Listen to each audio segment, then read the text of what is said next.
Star Network is here. Hold no punches. I'm real revolutionary right now. Support this man, Black Media. He makes sure that our stories are told. Thank you for being the voice of Black America, Roland. Stay black. I love y'all. All momentum we have now, we have to keep this going. The video looks phenomenal. See, this difference between Black Star Network and Black-owned media and something like CNN. You can't be Black-owned media and be scared. It's time to be smart. Bring your eyeballs home. You dig?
Well, today's Thursday, February 12, 2026, coming up on Roland Unfiltered, streaming live on the Black Star Network. I'm here in Los Angeles for the NBA All-Star Weekend.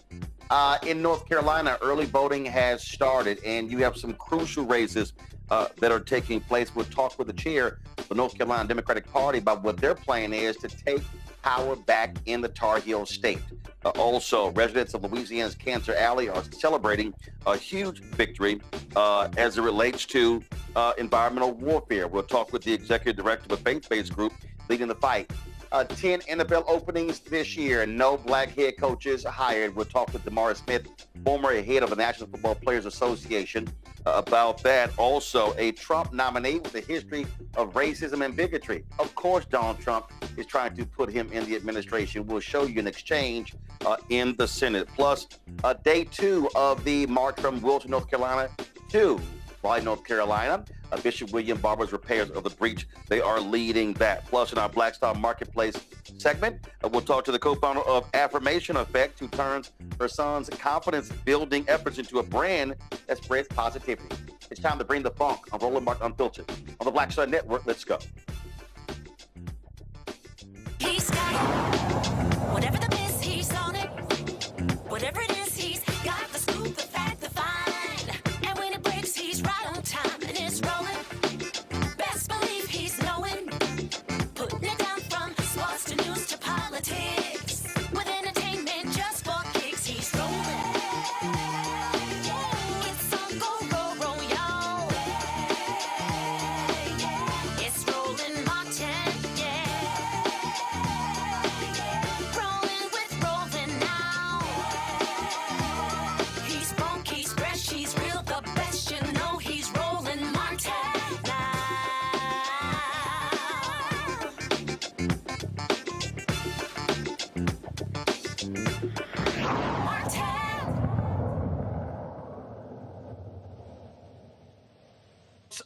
North Carolina, huge elections taking place. That state, it is a state that Democrats need to actually turn around. Remember, 2008, President Barack Obama won North Carolina by 14,100 votes. Big wins in November 2024. Democrats were elected the governor's mansion, lieutenant governor, attorney general races, key critical races, but Republicans still control the legislature. So the question is, how are Democrats in North Carolina going to reverse the fortunes? How are they going to put the Tar Heel state in the blue column? Let's talk about that right now with the chair of the North Carolina Democratic Party, Anderson Clayton, joining us from Raleigh. How you doing?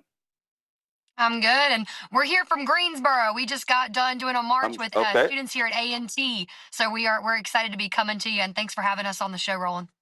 So let's start right there. When we talk about, we had a lawsuit there where these college students sued The judge turned them back as relates to no early voting sites. What Republicans did was they took the power out from on the governor's hand and gave it to the state auditor. And so that's because Republicans dominate the state legislature. We know that they've had partisan gerrymandering, and now you have a Republican-led North Carolina Supreme Court. And so give me, so what are your targets? Because listen, how many votes do you need to take control of the House or the Senate? What is your plan? Who are the folks you're targeting? How are you trying to reverse those fortunes? Because that's the only way you can really change things, because they're going to keep playing around with the rules. Again, taking it from the governor, then giving the state board of elections the power to the state auditor. Give me a break. No, I agree with you. I mean, we've seen Republicans try to do anything that they can to hold power away from voters in the state. And that's exactly what they did by trying to take away and succeeding right in stripping the power away from the governor to appoint the state board of elections. North Carolina, we have been extremely focused, though, on taking back the North Carolina State Supreme Court. When in 2002, when Democrats had control of the North Carolina State Supreme Court, Democrats ruled that partisan and racial gerrymandering was illegal. And for the first time in 2022, Democrats sent 7 members to Congress on North Carolina's behalf and 7 Republicans to Congress on North Carolina's behalf for our 14 congressional seats overall, because Republicans had to redraw our state and House and Senate and congressional maps that year, thanks to a Democratic state Supreme Court. In 2022, though, unfortunately, that November, we lost the North Carolina State Supreme Court, and we have been working on a trajectory to take that court back, because we know that until we have that lever or that branch of power in the state, we are not going to see ungerrymandered races in our state legislature all the way up to our congressional level as well. And we know that Republicans in North Carolina have been dead set on gerrymandering out of Congress, black representatives specifically, looking at them targeting Don Davis's district alone just this last legislative session. And so we did step 1 in the plan to take back the North Carolina State Supreme Court in 2024 when we re-elected Justice Allison Riggs by 734 votes. And Roland, thank you for having her on your show. Thank you for highlighting the fact that Republicans were trying to subvert democracy in that election cycle. We have one more seat up for Democrats in 2026 on the North Carolina State Supreme Court, and we are going to re-elect Justice Anita Earls again this year. And in 2028, Republicans have 3 seats up on the North Carolina State Supreme Court that Democrats can take, and we can reverse partisan and racial gerrymandering that will allow us to not only give power back at the congressional level again, but also at the state House and the state Senate level. But in 2026, we are going to focus on not only electing our good old Governor Roy Cooper to the U.S. Senate, but also Justice Anita Earls back onto the North Carolina State Supreme Court, and focusing on expanding the map in our state House right now, hoping to get a working minority even more than what we have currently with the broken supermajority. Because, you know, North Carolina, it's a heavily gerrymandered state. And I think that we have got a good chance at making it so that Josh Stein's veto power holds, and that we're also surprising people across the state. But it is going to be a really hard fight to take a chamber in 26 for us, thanks to Republicans in our state legislature right now. Well, and that's why, listen, you have to break it up. And so, for instance, so what is the Republican number? What's their how many more Republicans are in the Senate and in the House compared to Democrats in North Carolina? Democrats right now control 49 seats in the state House, and we also control 19 seats in our state Senate. So we have a broken supermajority in the state House. We need, though, 60 seats in the state House in order to be able to take the state House. And so for us you have 49 right now in the House. Yes, sir. So you need plus 11. Obviously, yes, you may not, you can't get that 11 this year. But what's your target? Is it 5 or 6 that you really are locked and loaded in to want to win in November? We have 5 holds that we have to keep. So we had Democrats like Dante Pittman, who is one of our youngest state legislators in North Carolina, that won an R+3 seat in the state House in 2024. And that will be a competitive election district to get, or seat for our election up this year again. And so we have seats like his that we need to hold. There are 5 of those. And then we have 5 seats in the state House that we need to take this year. And that will bring us up to 54 seats in the state House. And it will give us the ability to look towards 60 60 seats in 28 for us, hopefully. North Carolina is the only place that you're going to have a state legislative chamber that can flip before 2030. But to your point, it's incremental changes. I want, and that is critically important. And I want to go back to what you talked about the Supreme Court. When Sherry Beasley lost that race, had she won, Democrats could have had a 6-1 majority on the state Supreme Court. When Democrats had a majority, they ruled against racial gerrymandering, partisan gerrymandering. They were stopping a lot of the crazy shenanigans that the Republicans were doing in the legislature. Now it's 5-2. So you're right. Defend Anita Earls Hakeem this year. Jeffries would be Speaker of the House, right, Roland Martin? We would have a Democratic check on this administration right now had Sherry Beasley won that North Carolina Supreme Court fight. And she lost that seat by 401 votes in 2020. Yep. And we came back in 2024 and won one by 734 votes that year. And so to that particular point, so you defend Anita Earls in 26. 3 of those Republican seats are up in 2028. And so I'm constantly trying to get our folks to understand why those state Supreme Court races matter. And so let's talk about winning by 700 votes. And then, of course, her losing by 401. One of the things that I really honing on is how critical East North Carolina is, the Black Belt North Carolina. And I didn't understand it. I was yelling and screaming it. But you look at the campaign of Biden and Kamala Harris, Democrats spend so much time, energy, and money and resources in Western North Carolina. And I get it. That's where your largest cities are. But when you look at the number of African Americans who are not voting, you've got rich area in East North Carolina. And I have been telling preachers, I've been telling Divine Nine, I've been telling everybody that if you truly want to reverse what's happening in North Carolina, I said lock and load on East North Carolina. Go to those small towns. Go to Rocky Mount. Go to those places and go to those rural places. Have the conversation, because if you're able to increase turnout there, Democrats can dominate North Carolina. Yeah. So many people think when I talk about rural North Carolina, I'm talking about white rural North Carolina. And what they forget about this state is that out of the 18 majority minority counties that we have in North Carolina, 18 of them are rural. And they exist in that northeastern corridor, the Black Belt region of our state, which is why the state party has spent time and energy and money, honestly, investing in regional organizing directors for both northeastern and southeastern North Carolina. Because to your point, our party has lost so much ground there because voters have felt disaffected. They feel like politics does not work for them. And that is thanks to gerrymandering in our state legislature, making people feel alienated, right, from the folks that represent them right now in Raleigh. And that's why I talked about Dante Pittman earlier. He is a representative out of Wilson County. And he's got a little bit of Nash in his district too. And so he understands what it's like to be in that region of the state. And especially when a lot of the policies that have been coming out of Raleigh have basically told Eastern North Carolina that, your population's declining and you need to land the plane slowly somehow. And we need an economy that wants to work for everybody in North Carolina, regardless of your zip code. And that's the message that we really need to be giving to folks in the eastern part of the state right now, that we believe that they deserve a future and that young people shouldn't have to leave it.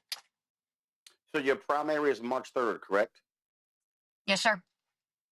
All right. And Texas primary is the same. And one of the things that I have been imploring my audience is that first and foremost, if you take the organizational infrastructure, if you take churches, if you take Prince Hall Mason, if you take, again, Divine Nine, if you take Links, if you take all these different groups, and I said that politicians, county commissioners, city council members, school board members should be, I said there should be weekly town halls happening somewhere every single week, connecting the dots, because let's just be honest, there's a lot of people, rural and urban folk are so busy. They've got families, they've got their jobs. They're not living and breathing this stuff like we are, but we do have to connect the dots when people understand what's happening in Washington, D.C. can impact North Carolina. What's happening in Raleigh impacts the cities and towns in the state. And so we really have to, I just think, go back to citizenship education, really walking people through so they understand that while they may say that one vote doesn't matter, how that one vote coupled with another and another and another can then be 10, 20, 30, 40, 50, 100,000 that could actually change the politics of a town, a city, a county, and the state. No, it can every step of the way, and I agree with you. And one day, Roland Martin, we'd love to have you in North Carolina to help bring some of our folks together. I did a 55 county tour of rural North Carolina just last summer of going out and doing those town halls and trying to meet with folks intentionally. And you got a lot of fans in the eastern part of the state, and they're listening to you, and they love to be able to have you down here with us to be our main attraction, help get folks out and get people involved, because we need folks that want to that want to put more politics right in front of folks, and the people that are characters in order to do that. And you're one of those folks for us.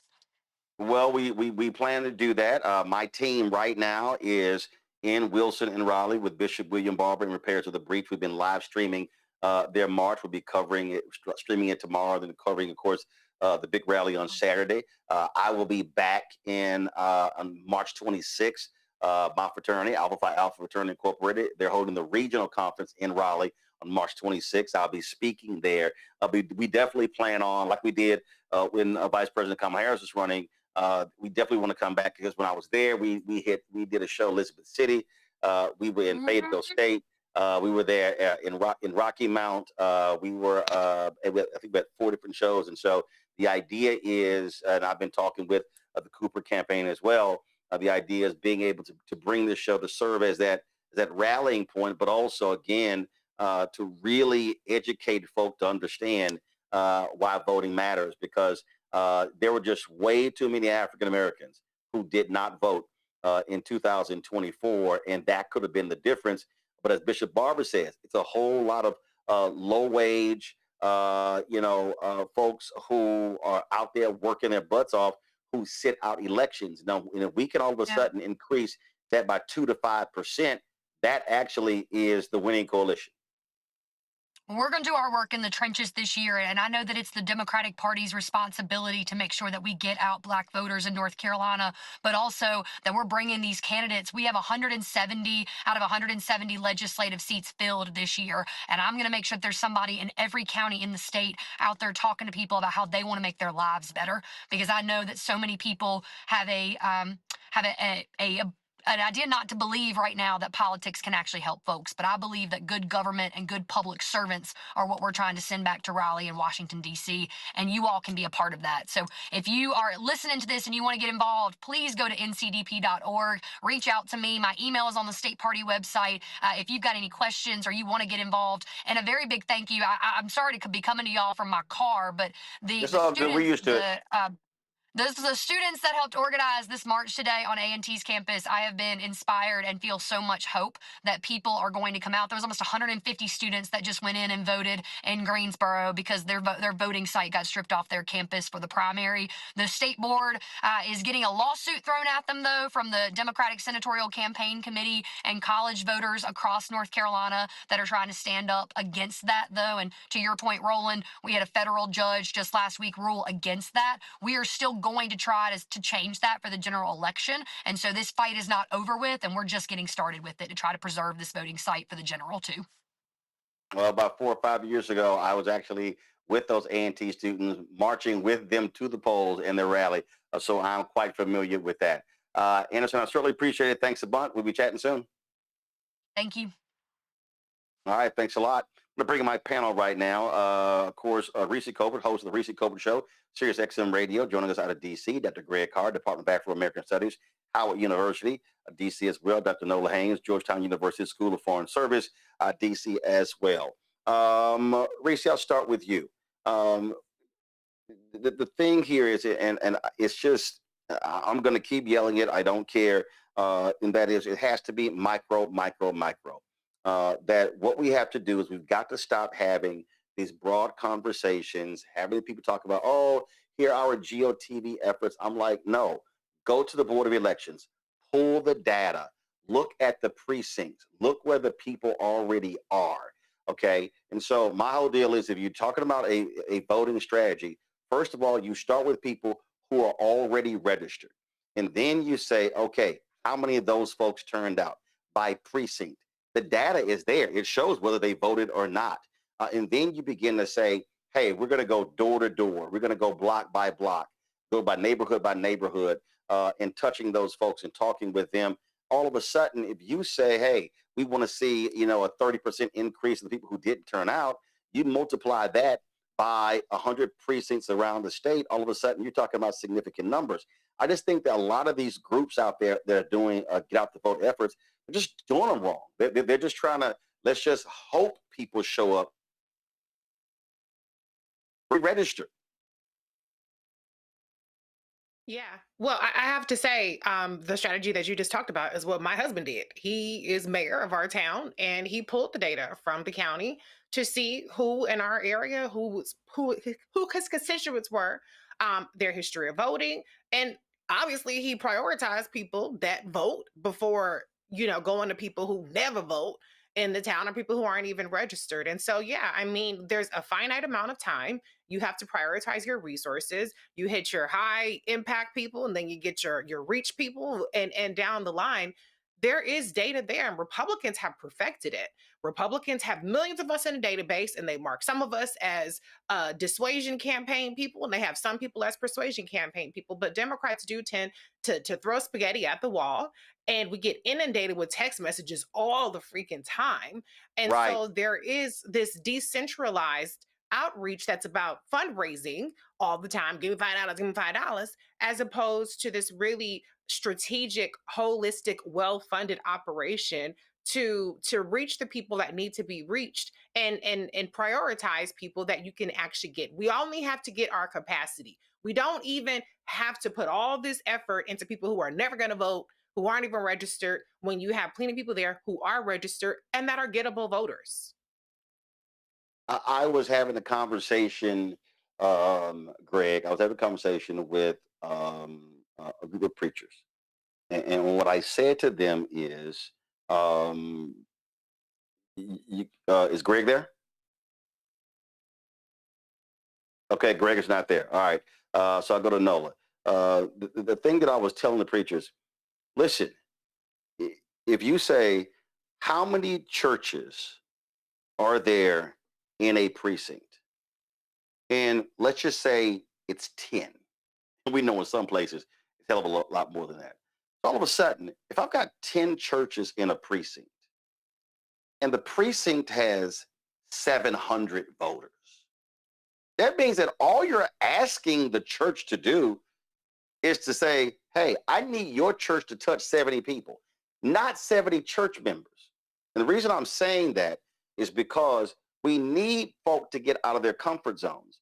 So all of a sudden, if the churches say, all right, in the precinct, we're going to take this 6-block radius, you take a radius, take your radius, now all of a sudden the precinct's covered. And I need people to understand that this is not, oh, let's do this for the benefit of the Democratic Party. No, let's do this for the benefit of Black people. Absolutely. So one of the things that I think a great deal about, and I'm happy that you brought up the churches specifically, is I am also hearing from a lot of people that some folks actually not necessarily like what Trump is doing, but they like some of the things that he's doing. And a lot of conservatives, a lot of Black conservatives don't mind what he's doing. So we have a situation where you have church folk, and on social media every Sunday, you will see an amazing, beautiful speech from at least 3 to 4 different pastors that are going at Trump, and it's wonderful and it's beautiful. And you can pretty much rely on, who those pastors are going to be. But to your point, I mean, even where I'm staying right now in Maryland, there's at least 5 churches in a 2-block radius, right? So why aren't the people mobilized inside these churches? Could it be the pastors are not necessarily speaking about these issues because maybe they are in agreement in some way about some of these issues? And I'm happy we're talking about it because, Roland, I know you see it. This friction with the diaspora wars and Black Americans and all this stuff is escalating. Black nationalism is looking very different from the way that it looked in the 60s and the 70s. It is about exclusion. It is about difference. It's not about survival. It's not about community. So this is a real point. Like, why aren't the churches mobilized? It starts from the head. So what is happening in these churches? And I think that is a very good. Mm-hmm. Well, here's the deal. A number are So I'm not saying that they're not, but what I want people to understand is what I'm really talking about is the overall Black infrastructure. What I need people to understand is that we have a litany of institutions. So let's just take, Anderson was just talking about A&T. Okay, you're talking several thousand students. Now what that means is on the campus of North Carolina A&T, okay, what now is the organizing infrastructure to get those students to vote? So if I'm on the A&T campus, I'm saying, okay, what organizations on campus are part of our electoral strategy? So, okay, the alphas, the kappas, the deltas, the AKs, the sigmas, the zetas, the iotas, the omegas. Okay, do we have Masonic chapter? Okay, what is this theater group? What is this group? What is this group? So now all of a sudden you have all of these student leaders. And now you say, hey, this is what we need you to do as an organization. Now, then it's like, okay, these organizations represent X number of students. Okay, how many students then on the campus are not tied to an organization? The data is sitting right there. So you then say, okay, organizational leaders, I need you to do a survey of your members to go through and see who is registered to vote in North Carolina. Because if you're a student, you can be registered where you go to school, or you might be registered back at home. But somebody has to have the data, not, well, we mentioned it. No. Literally doing that work. And then, okay, so here are 4,000 students who are not affiliated with an organization. Okay, then these are the folks who are going to go after those students to actually do that. I just think that what drives me crazy, Reese, and I've spent so much time covering marches, covering rallies, covering GOTV efforts, and I'm sitting there and I'm going, ain't no data collection. So how the hell do you even know? And so what I'm talking about here, you don't need the permission of the chair of the Democratic Party in North Carolina. You don't need the permission of the Republican chair. This is simply what organizations can do. So I need Black people to recognize that we have significant organizational infrastructure in our community. The problem is our infrastructure is focused insular, only on their individual organizational concerns and not the broader Black community's concerns. Well, that's true. That's true. There's still a lot of people have their own fiefdoms and their own gatekeeping that happens, and that's not necessarily productive. And so, yes, there should be marching orders, and it's not a pecking order. It's just everybody has a role to play. And I think that nitty gritty data collection and data analysis part is not really the fun, sexy work that people like to engage in. And it does force people to kind of get out of their comfort zone a little bit more. But I think that we have to play some catch up, and it would be nice to kind of get ahead of what the Republicans are doing. There was a lot of talk in the 2024 election about how Donald Trump and all of the Republicans, they didn't have massive get out the vote operations, and they didn't have massive field things like what the Democrats did.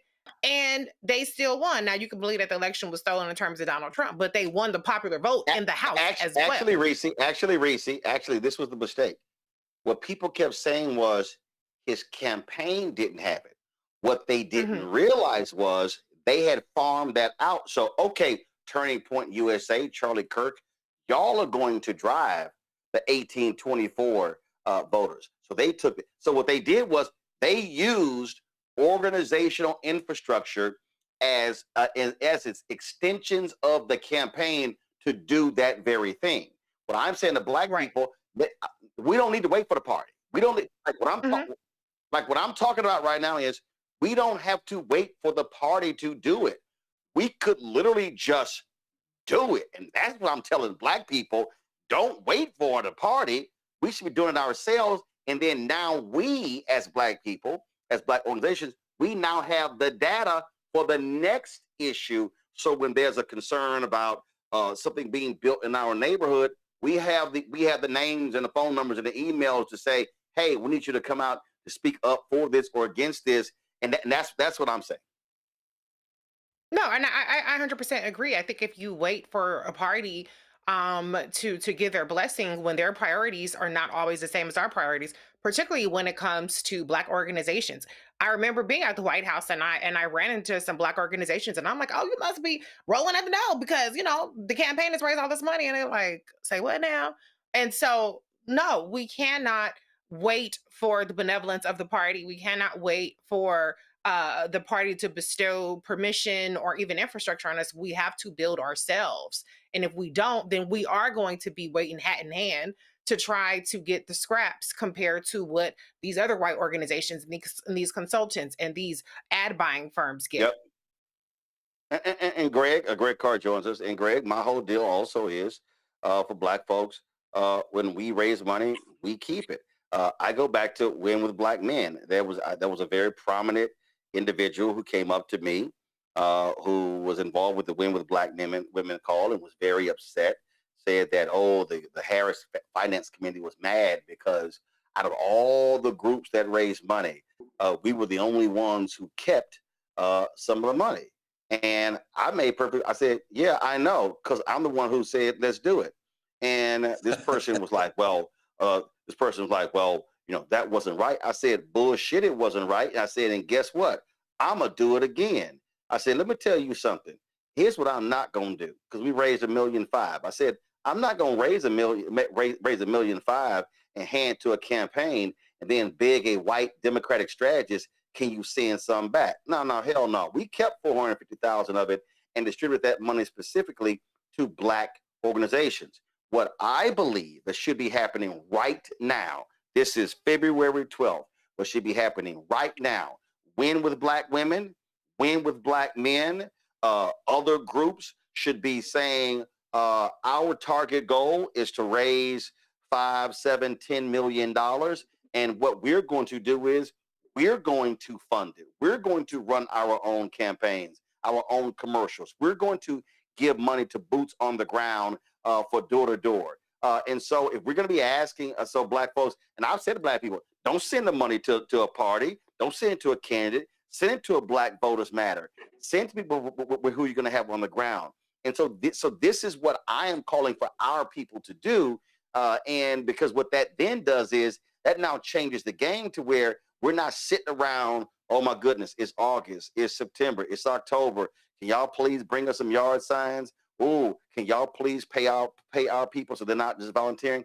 Damn that. We can do it ourselves because we're giving the money. I'm just saying redirect it specifically to Black groups. Absolutely, Roland. And as you know better than most, that would be returning to our strategy that shifted only in the last couple of generations. Happy Negro History Week, by the way. We are in the literal week 100 years ago where Carl Woodson started this, but we now call Black History Month. This is literally the week between the birthdays of Lincoln and Fred Douglass where we have it. And it's a good moment to remember exactly what you're saying. This wouldn't be breaking with tradition. It will be returning to tradition. We are all familiar with 1964 in Mississippi, the Mississippi Freedom Democrats. They didn't wait on the Democratic Party. In fact, the Democratic Party was changed because of independent organizing. SNCC and everybody in Mississippi.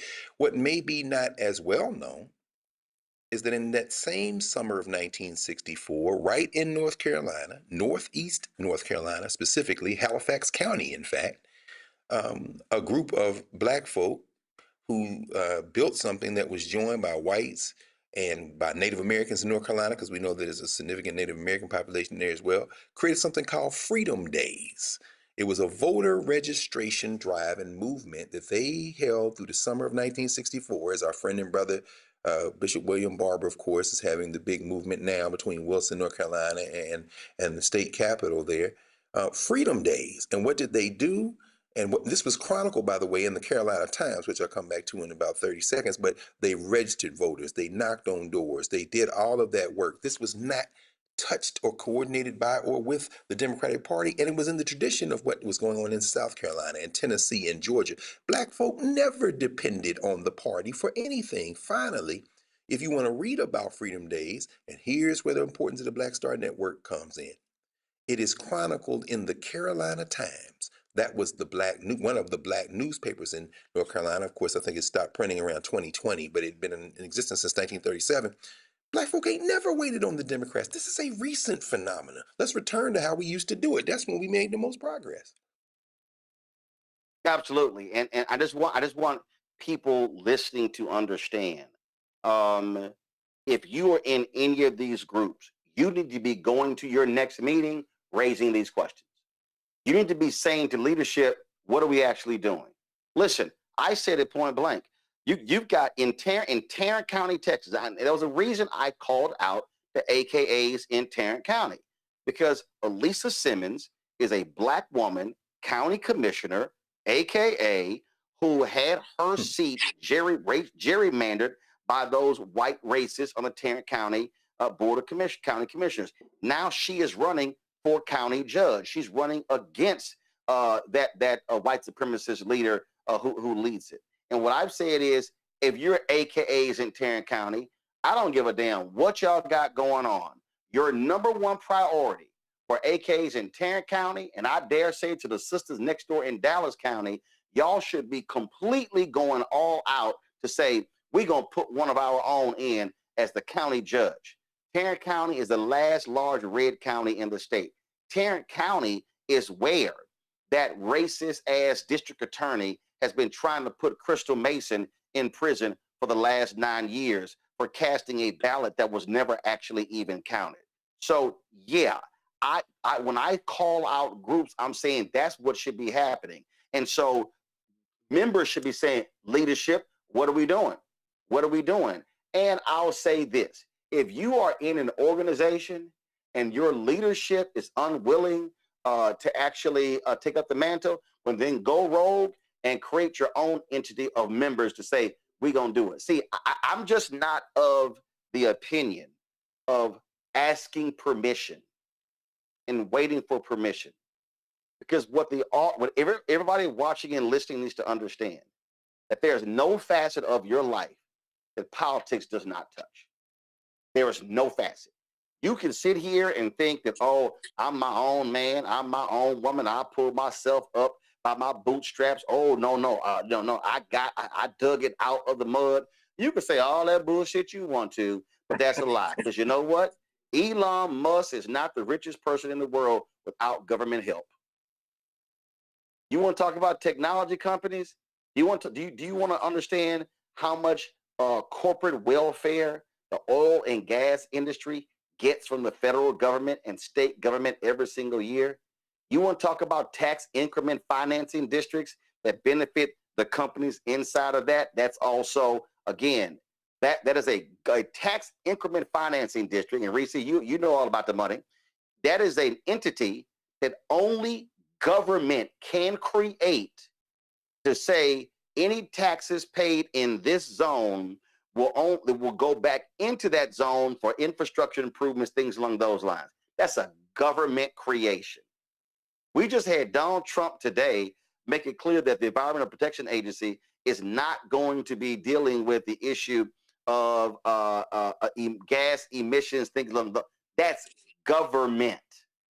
And so I'm sick of all these yahoos running around talking about, oh yeah, do for self, do for self, do for self. We don't need government. We don't need handouts. Every time one of these silly ass Negroes hops they punk ass on YouTube or on radio or on television or anywhere or the barbershop on the corner saying dumb shit like, oh, that's right. You know, we do for self. We don't need no help. We can do it all by ourselves. Well, guess what? These white folks are lining up in Washington, D.C., in state capitals, in county commissioner meeting, in city hall meetings, and school board meeting, realizing that we can get resources from government.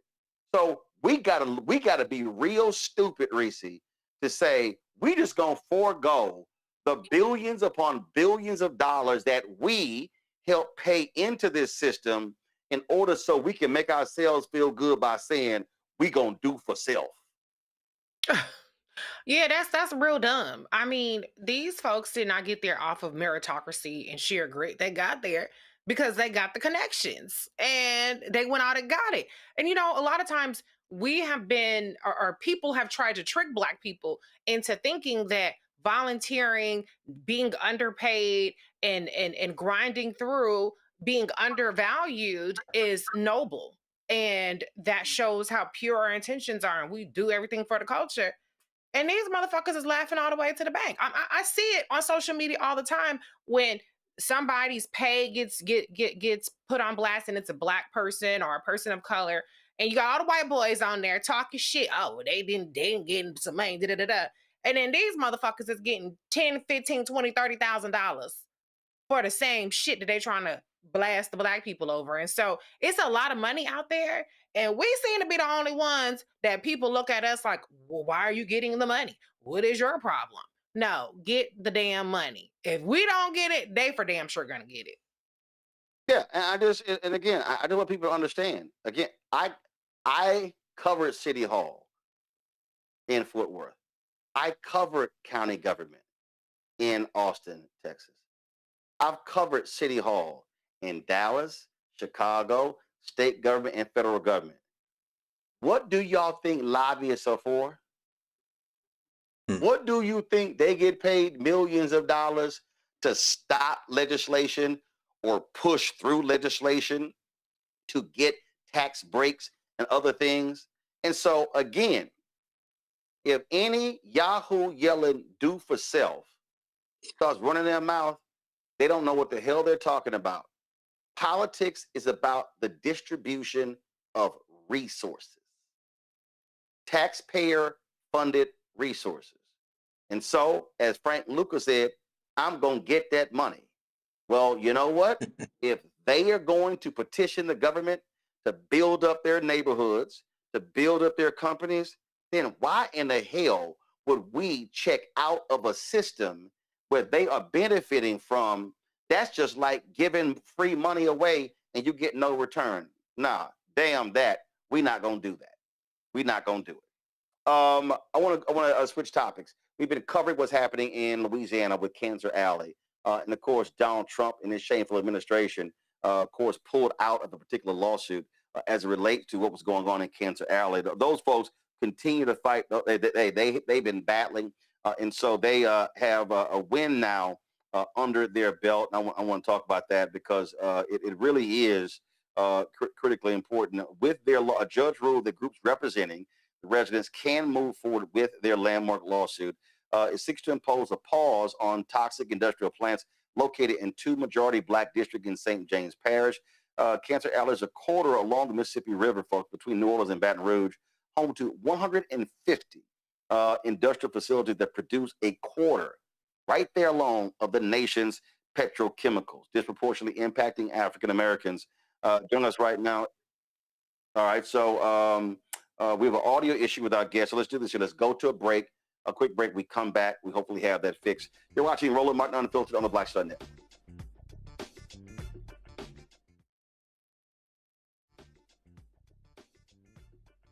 Family informed and healthy. I'm Dr. Ebony Hilton, and I knew at the age of 8 that I wanted to be a doctor. So I studied hard and became the first African-American female anesthesiologist hired at the Medical University of South Carolina since its opening in 1824. And I always say I was made into a doctor, but I was born to be a mom. And as a new mom, wife, sister, daughter, and friend, I understand how frightening a medical crisis can be. I care for individuals on some of the worst days of their lives, and it's my mission to provide you with a safe space to gain clarity on issues affecting your mind, body, and soul. I recognize that there are health disparities, particularly as it pertains to race, and I want to help bridge the gap between you and your healthcare providers. Join me every Thursday for Second Opinion on the Black Star Network, where each week I'll invite experts from various medical fields to share the latest health news. We'll discuss topics such as the vaccine debate, mental and sexual health, medical bias, infertility, menopause, andropause, nutrition, and aging. Together with my medical colleagues, we aim to provide you with a second opinion. Don't miss it, Thursdays only on the Black Star Network. Next on the Black Table with me, Greg Carr. Succession. We're hearing that word pop up a lot these days as our country continues to fracture and divide. But did you know that idea, essentially a breaking up of the USA, has been part of the public debate since long before and long after the Civil War, right up to today? On our next show, you'll meet Richard Crichton, the author of this book, who says breaking up this great experiment called America might not be such a bad thing. That's on the next Black Table, right here on the Black Star Network. How you doing? I'm Mark Curry, and you're watching the Black Star Network. That's why I got these glasses on, because that black star is bright.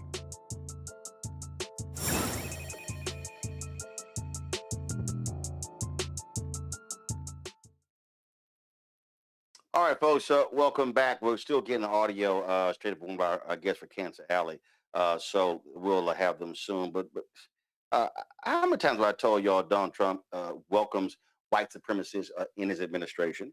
Well, guess what? Jeremy Carl is a Trump nominee for Assistant Secretary of the State for International Organizations. The role involves managing relations with policies towards the United Nations and other agencies. And during his confirmation hearing, Senator Chris Murphy asked him some basic questions about his beliefs regarding the erasure of white culture. Tell me how you define white identity and what you think is being erased about white identity. Certain types of Anglo-derived culture that comes from our history. Like what? Let me think about this. Senator, I would say if you were to look at the book by one of your former Senate colleagues, Born Fighting, about the sort of Scotch-Irish military culture and certain, pride that went with that, that would be one example. Obviously, you could have sub-elements of that culture. You could have Italians, you could have Irish, and those are in many ways more. Yeah, but you're worried about white culture. You're not worried about, you're now retreating to ethnic identity. You don't speak about ethnic identity. You speak about white identity. So tell me the values that stitch together white identity and that make it different than black identity. I would say that the white church is very different than the black church in terms of its tone and style on average. Foodways could often be different.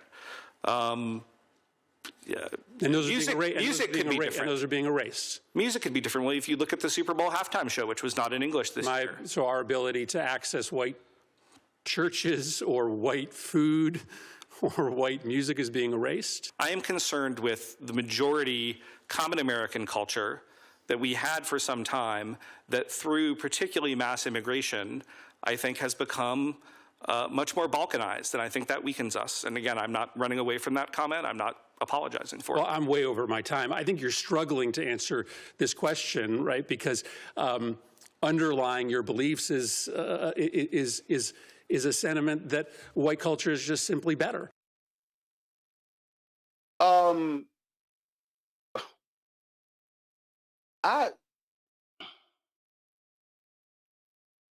Greg, what was that white boy talking about? I love it. I love it, and I love him. I absolutely embrace them. I'll tell you why. Because that's the naked face that we all learned from kindergarten through now. That's American history. I know that people will push back against me, and I love and welcome and embrace them, and I want them to do that so that I can take them every word of every sentence of every paragraph of every page of every book they've ever read in this funky settler crime country. All that white boy is doing is saying the quiet part out loud. So when you start talking about patriotism, you start talking about the American people, that's what white supremacists mean. Let me be very clear about this. This little nasty piece of work, and it's funny how they all look the same. John Curtis, who looks like a man who would, stumble into a truck stop at 2 o'clock in the morning for a bag of Funyuns and a warm soda, searching for his destiny and perhaps his desire in the middle of the night. They all look the same. John Curtis is a fellow of the Claremont Institution. Now, if y'all should look up the Claremont Institute, because at least 70 participants in the Claremont Institute's suite of fellowships are in the Trump administration. Here are some names of other Claremont fellows who are friends of this piece of work. Perhaps you've heard of Russell Vogt, even as we sit today and look at the evisceration of the Environmental Protection Agency, as you noted. James Braid, who is the White House legislative director, all this white nationalist stuff they're pushing through the legislature. Marco Rubio's advisor, Michael Needham, the deputy director of the Central Intelligence Agency, they're all Claremont fellows. These are religious zealots. He wasn't struggling, Senator. And by the way, Jeremy Call is the guy's name. Jeremy Call is who we're watching, as you say. John Curtis is a Utah senator who has already said he's coming out against it. He's coming out against the nomination. And guess what he's basing his no vote on? This Republican senator. He's saying because the guy has anti-Israel views. That's probably what's going to stop Jeremy Call, because the same racists that consider black people mud people and N-words and all that, they consider those who are Jewish not to be human as well. And this is where the stumbling block comes in. See, in Jeremy Carl's world, and you saw him name check Jim Webb, former Senator and Secretary of the Navy Jim Webb out of Virginia, for a book he wrote on the Scotch-Irish and their fighting tradition. It's the same philosophy that you saw in, I don't know, let's think of something, Mel Gibson, that racist, his movie, The Patriot. Right? And then that's the one where Trump tried to give him his guns back. It's the same myth. The Irish, the Dutch, the Italians, the Germans, they all came together in a melting pot. And as Thurgood Marshall said, the Negro got through in that pot and not melted down. Why? Because they are white, because you are black. As James Baldwin said, their whiteness depends on the fact that they are not, thank heaven, you. That man's being honest, and I love him for it, because he gives you the litmus test. If you're with him, that means you're against us, and now we can fight. But all this pretense being dropped now, and I'm here for it. I'm here for it. Make a choice. Well, what I find to be quite hilarious, Nola, is, oh yeah, I mean these are happening in our white culture. I mean there are the white churches, their tone is different from the black churches. Then he brought up food. I'm like, boy, if you don't get your unseasoned chicken ass on. Listen, I think Senator Murphy did a great job in breaking him down. Like, baby, what you talking about? What white food? What white music are you talking about that black people came along and created? But, I'm not going to get into that. My issue with all of this is, and, I threaded on top of Senator Murphy's thread because I'm glad he called him a white nationalist, because that's absolutely what he is. And this administration is failing trying to market their white nationalism, right? So that's another part of it. And then I also think about, like, the Secretary of State, like Mark Rubio.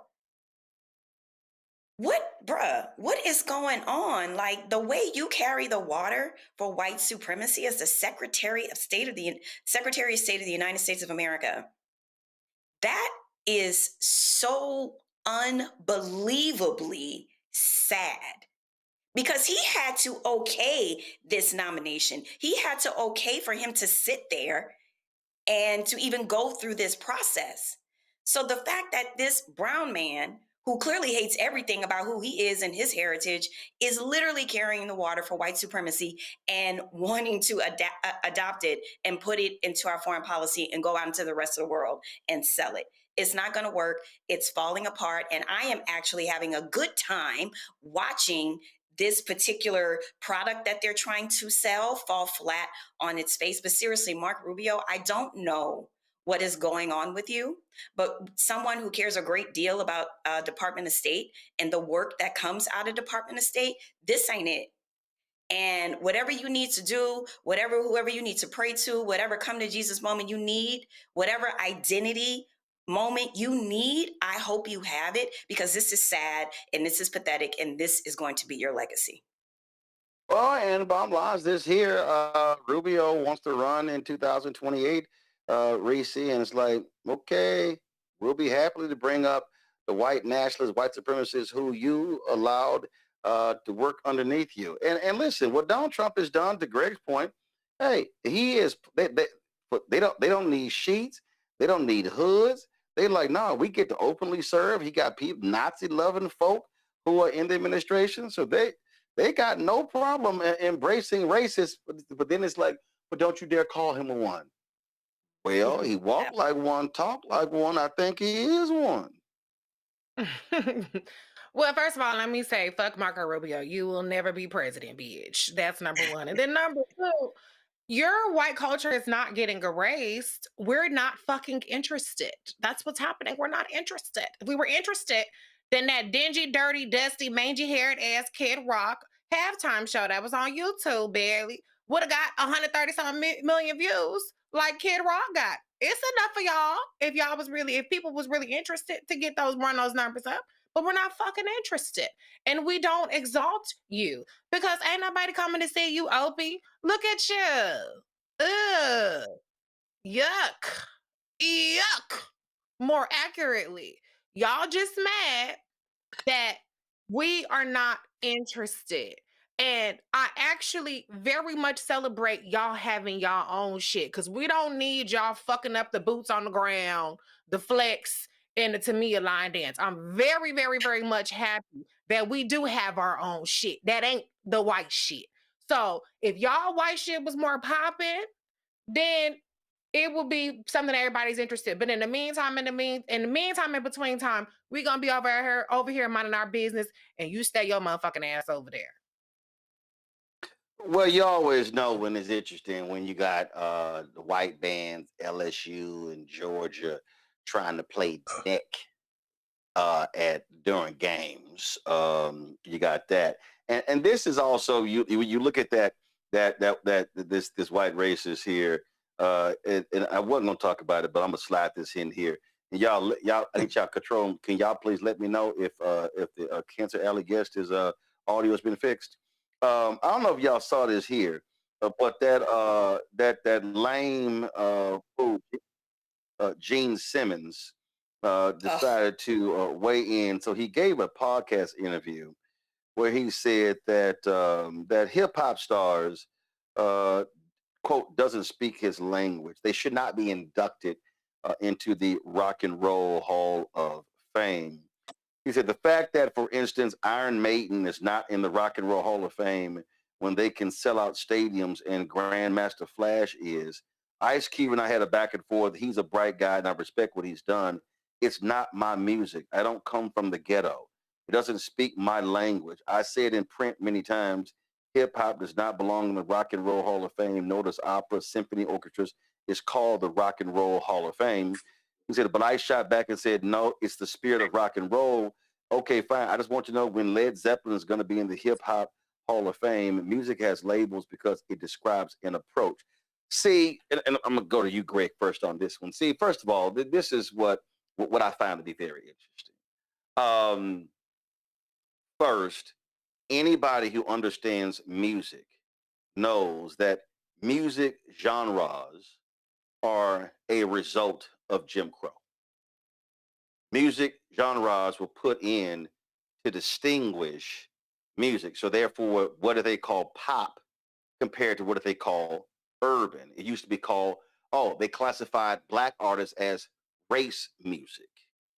So you have that. Second of all, you ain't got country music without black people. And now the white folks in country got so mad when Beyonce won the Grammy that they had, we're going to create a new category.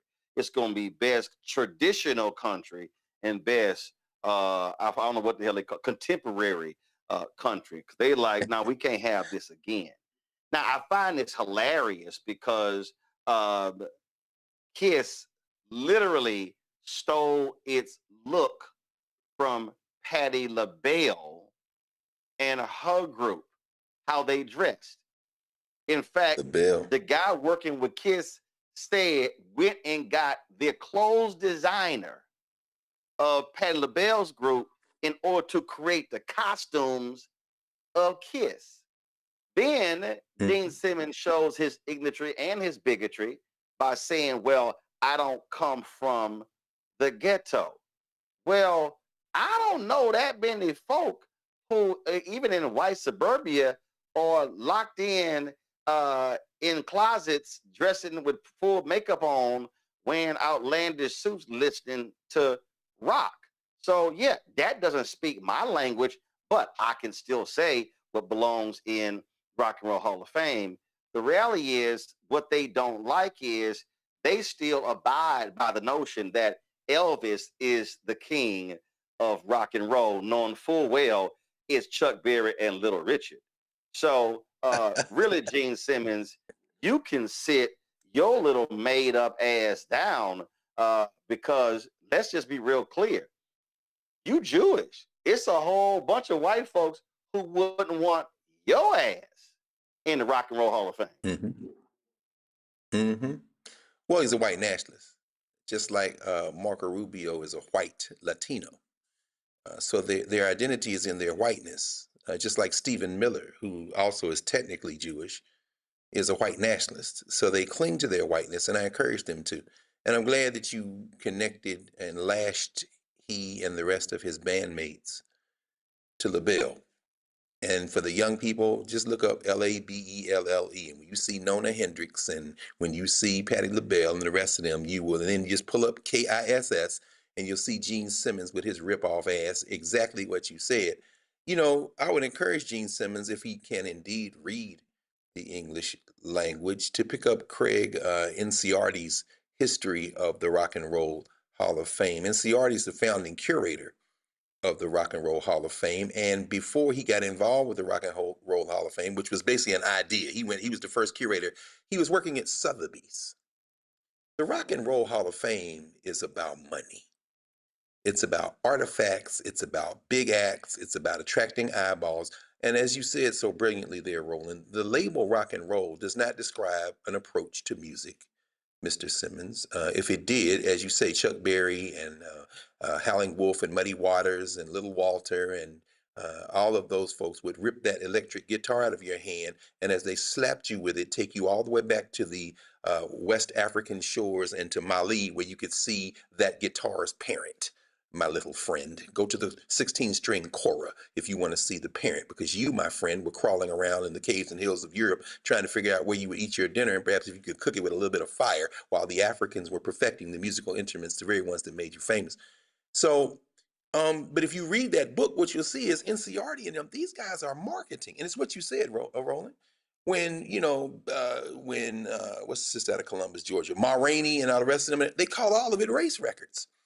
And then they had the big band era, and they made Paul Whiteman the king of swing and Benny Goodman the king of swing, while Chick Webb and them were murdering them at the Savoy Ballroom. And then the war came, and you had to shrink those big bands down. Ellington kept his band on the road, but damn near everybody else had to fold up. And after the war, you couldn't pay all those musicians, but you do need a bass, you need a piano, and maybe a saxophone. And they labeled it rhythm, because they had a rhythm section, and blues, because the rhythm continued. But guess what? Now you still need white kings. So now you get Bill Haley in the comics, gonna rock around the clock. Elvis ripping off Big Mama Thornton and them. And to his defense, Elvis would say, I learned it from the black people, but the white people would say, I don't care where you learned it from, we're gonna make you the king. The Eminem of the era, if you will. And then as it comes forward, all these labels are just ways to make money. You had people who busted through those genres, like Ray Charles, who said, damn that, I grew up listening to country music, so I'm gonna drag it back. Or the man DeFord Bailey, the African who led the Grand Ole Opry, whose harmonica is the first thing you hear in the initial broadcast of the Grand Ole Opry. It has always been black foundation for white music. Gene, sing it, baby. But guess what? The Rock and Roll Hall of Fame makes too much money to care about what you think. So go on and let Iron Maiden and everybody else come on in. I enjoy it. And when them rappers show up on the stage, pissing you off, why don't you challenge one of them to a fight? And maybe we'll have some more spectacle for the Rock and Roll Hall of Fame as you get your ass whipped in front of the world. I love it how they just want to run from blackness as much as they can, Nola. You know, the first thing that I thought about was, and actually got nauseous from, is back to the Tybo days in Sherman Oaks. Because he used to always stand in the back with Magic Johnson, and he would always stick that nasty, disgusting tongue out. It was so gross. Like, I will never forget it. Like, as long as I live, like, I have chills thinking about it. And, you know, this is a very interesting conversation, but I think it's been long overdue for the name to be changed to the Music Hall of Fame anyway. No one listens to rock and roll. I mean, it has its place in music history, sure, fine. But the music that has defined the American sound for the last 50 years, it has not been rock and roll. And so I actually think it's time to change it to something that actually speaks to American music and all of that diversity, or just actually, we have our own things, we have our own awards. And I know that it's a really big deal to get inducted into the Rock and Roll Hall of Fame. But the same way that we are thinking about how do we build our own infrastructure, how do we do the things that we need to get done for us, I'm actually tired of this debate, because every single time when it comes to putting, hip hop artists, basically anybody Black, this kind of comes up, and the way that he's framing his argument is around what's technically rock and roll and what technically isn't rock and roll. When is the last time a rock and roll artist had a hit, a number one, anything? Like, we are talking about a genre of music that doesn't even really exist. So this is kind of a moot conversation. It's really time to move on. And I really hope whatever that nasty plaque buildup on his tongue that used to be there, he got that taken care of. Reese, my position is real simple. For the Gene Simmons of the world, others, kiss my ass. Period. Actually, if it being called the Rock and Roll Hall of Fame pisses off motherfuckers like Gene Simmons, I'm all here for it. I love when people reveal how much Black excellence triggers them. And no, bitch, you will not. Led Zeppelin, Metallica, none of the motherfuckers will ever get a BET Hip Hop Award or none of that stuff. So cry more. And it's as simple as that. All right, looks like we have fixed the audio issues of our guests. We were talking about Louisiana's Cancer Alley and how they can move forward with their lawsuit. Sharon Levine, Sharon, you there? Yes, I am. All right, Can you glad hear me? to have you here. Yes, I can hear you. First and foremost, one of the first things that Donald Trump did when they came in, they removed the federal government from that lawsuit. But clearly, that does not stop y'all from seeking justice. No, it haven't. It haven't stopped us, and we won our case, and we can move forward with the discovery. And we're going forward with our lawsuit. And how many folks now are part of this lawsuit? We have Inclusive Louisiana, Mount Triumph Baptist Church, and Rise St. James. 3 organizations. Well, 1 church and 2 organizations in St. James Parish. Mm-hmm. The thing here for me is, again, this is impacting Black lives, and you've got a Republican governor and Republicans in the state who don't give a damn, and they always talk about they're pro-life, but clearly they don't care about the lives of Black folks in Cancer Alley. They don't, and they want to build more industries in my community, and it's because of us that they were not successful in building a plant called South Louisiana Methanol. They weren't successful in building Wan. They weren't successful in building Syngas. We started this organization in 2018. Coke Methanol came in, but we didn't have this organization back at that time. But after we formed Rise St. James, we haven't had any more to come in. We have been blocking them. My parish councilman, A.J. Jasmine, the one that we elected after we got rid of the other parish council person, he came in and he reaffirmed Formosa Plastics. I did a recall on him, and I tried to get him out of office, put it that simple. But I didn't have enough signatures, but I'm not going to stop. I'm going to keep going because he betrayed us. And so he can't be our councilman. See, that's what I'm talking about. That's what I'm talking about, people power, and making it perfectly clear that if you are not representing the interests of the people, then we gonna take you out. And I'm just sick of folk who are unwilling to stand up and fight. And listen, We know there ain't no way on God's green earth that that if white folk were being impacted by petrochemical companies like this here, that folk will be silent and let them die of all these different diseases and then say, shut up, just take it. I know. Back in 2014, I was teaching school. I didn't know that our parish rezoned this area as industrial. I didn't know that. So back in 2016, they told us that we had to leave out of our school. They built another school for us in another district. So we had to drive further to work, and the students had to drive further to school. And we were so hurt because of what they did to us. I don't know why our leaders didn't come to us and tell us. We voted them in office. We thought that they were protecting us and thinking about our best interests, but they weren't. They were selling us down the road. Our parish council did that, and our school board members did that.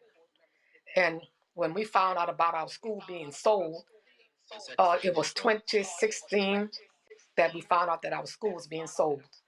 And it hurted us so bad. And now we have to suffer because coke methanol is polluting our air, and people in that area are dying. We had 3 people to die that's not far from coke methanol. 2 ladies died down the street, and 1 lady died right next to the facility. And I said, no, we are dying. St. James Parish is dying. I don't know how did it happen that all of these industries came in all of these years, and no one said anything. No one did anything until they announced Formosa Plastic would be coming in 2018. Our governor, John Bell Edward, announced that in April of 2018. And I asked the organization that I was a member of. It was called HELP, Humanitarian Enterprise of Loving People. I asked them, and some other ladies asked them, let's stop Formosa Plastics. And they said, oh, the governor approved it. It's a done deal. It's nothing you can do about it. So October of 2018, we started Rise St. James. And we've been doing something every time something tried to come in, we try to fight it. So far, we have been successful. And I know that we're going to win this fight also. When we went to court that day, God spoke to me and told me that we will be victorious. And look what happened. You can't tell me what God can't do. Oh, yes, I feel it right now. We're going to win this, Roland. You're going to call me back.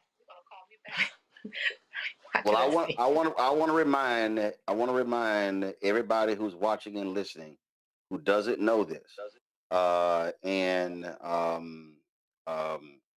Greg, I'll let you explain this to the folks, but the phrase environmental racism, that came from Black people in North Carolina. Environmental, the environmental justice movement, that was Black people. So what y'all are doing in Louisiana Cancer Alley is exactly what those Black folks in North Carolina did in the 70s. How they shut those folks out, because what has happened in this country, and we're seeing this right now with all of these data centers. We see it in South Carolina. The white folks voted that they could not build a data center in their community, and that company went right over and said they targeting a Black community. And see what's happening. What you just described is what's happening in other places. A lot of these city councils, the city council and school boards, they're looking at, oh, this is going to bring jobs, it's going to bring revenue.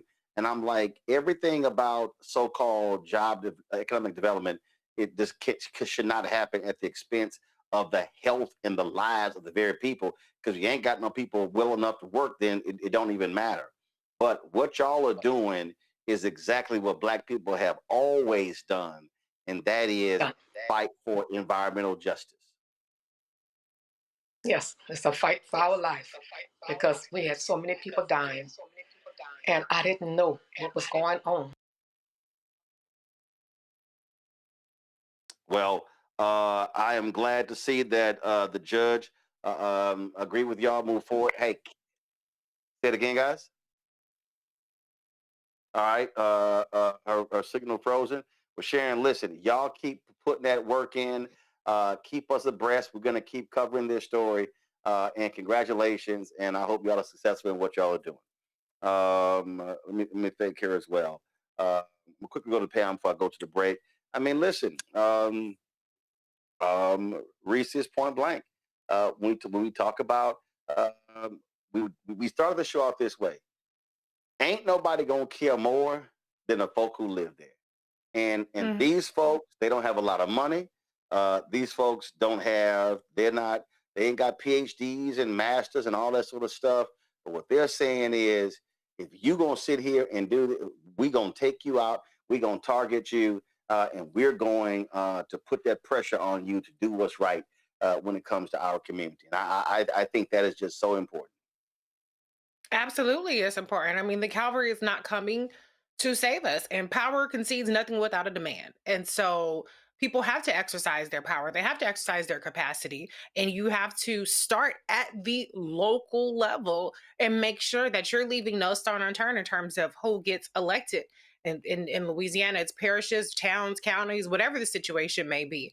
It's very important. But you know what I really appreciate about them fighting back, and this has been a years long fight, is that it just does recognize that people are going to have to be accountable, and they're not just going to roll over and, you know, as they did with the cigarettes and stuff. Okay, we're going to put a little Newport Festival or whatever situation may be, and we're going to distract y'all with this shiny object over here, bro. We're poisoning and killing y'all over here.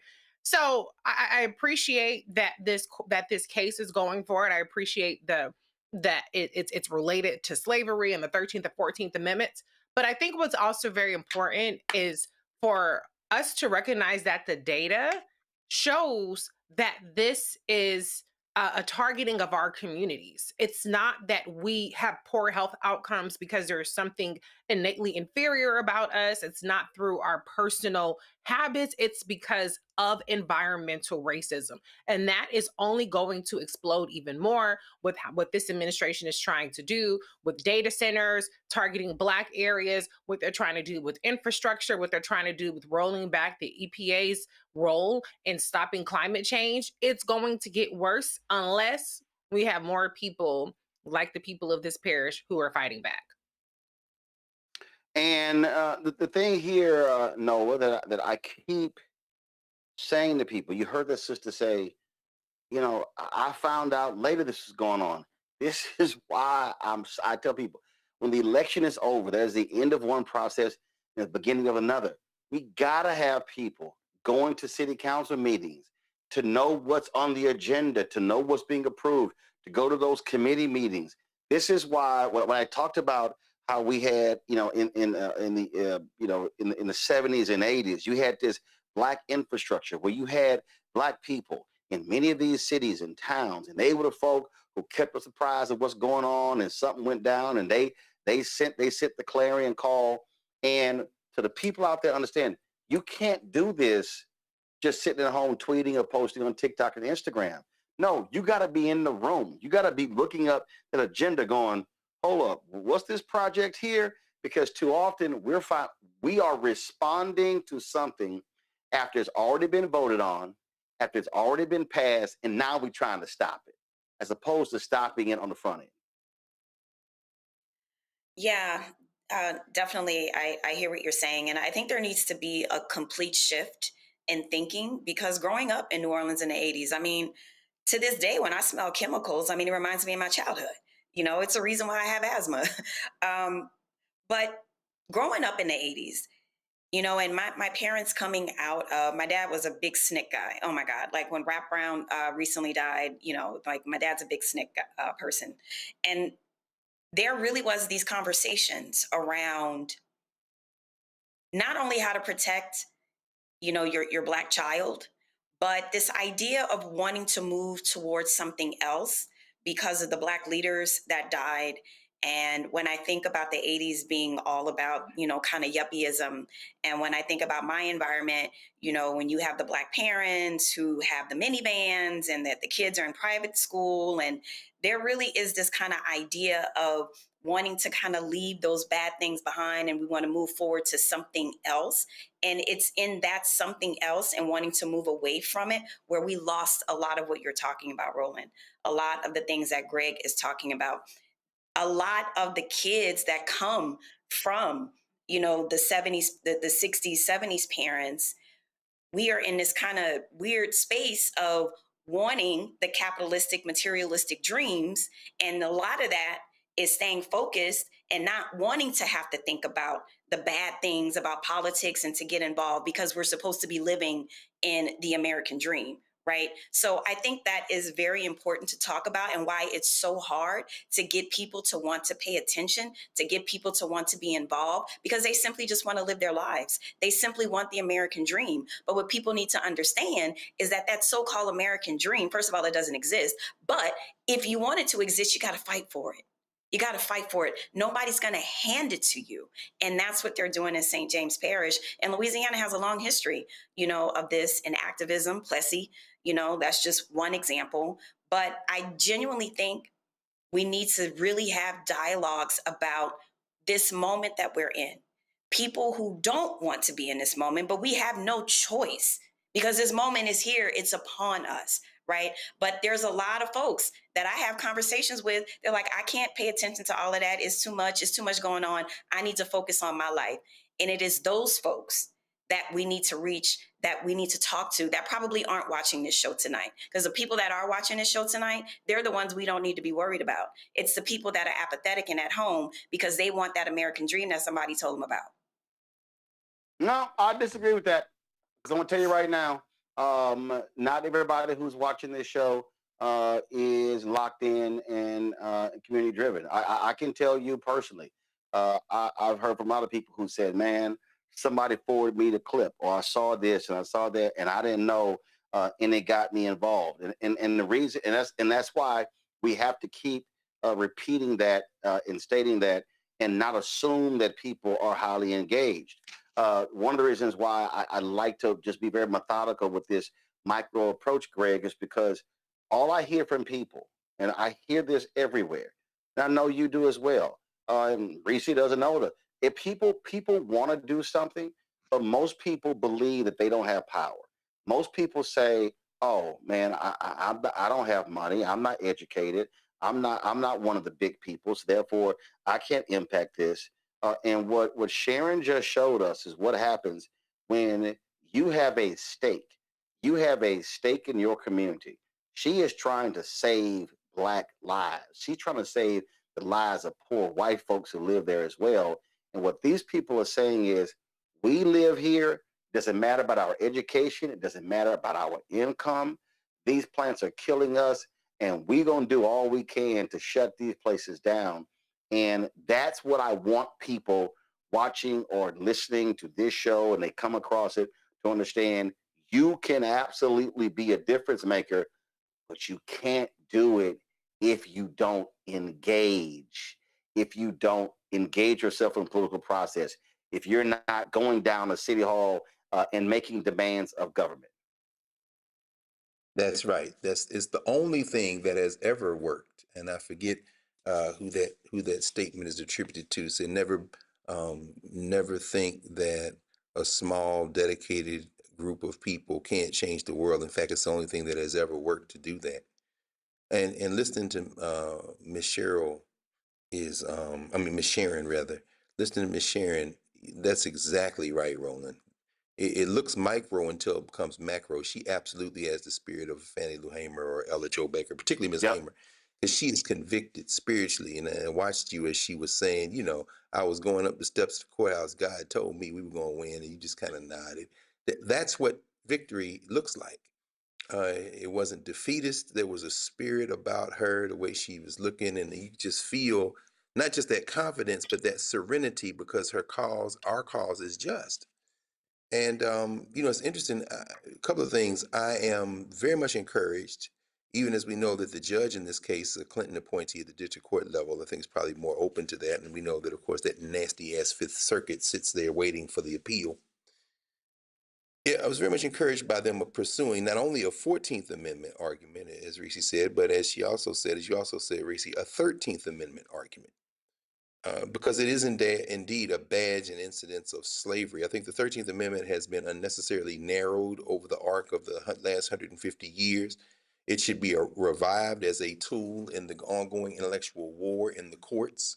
Because what is the definition of a badge of servitude, if not the fact that out of 32 area plants built in that region, 28 of them have been in Black districts? What is a badge of servitude if not the fact that the places they put these plants literally mirror the footprint of the plantations? It's the same thing that Ketanji Onyeka Brown Jackson was arguing in the voting rights case in Louisiana when she said, when you overlay the maps on where the Black people are, they are literally on the grounds where the plantations were. Those Black people have not moved.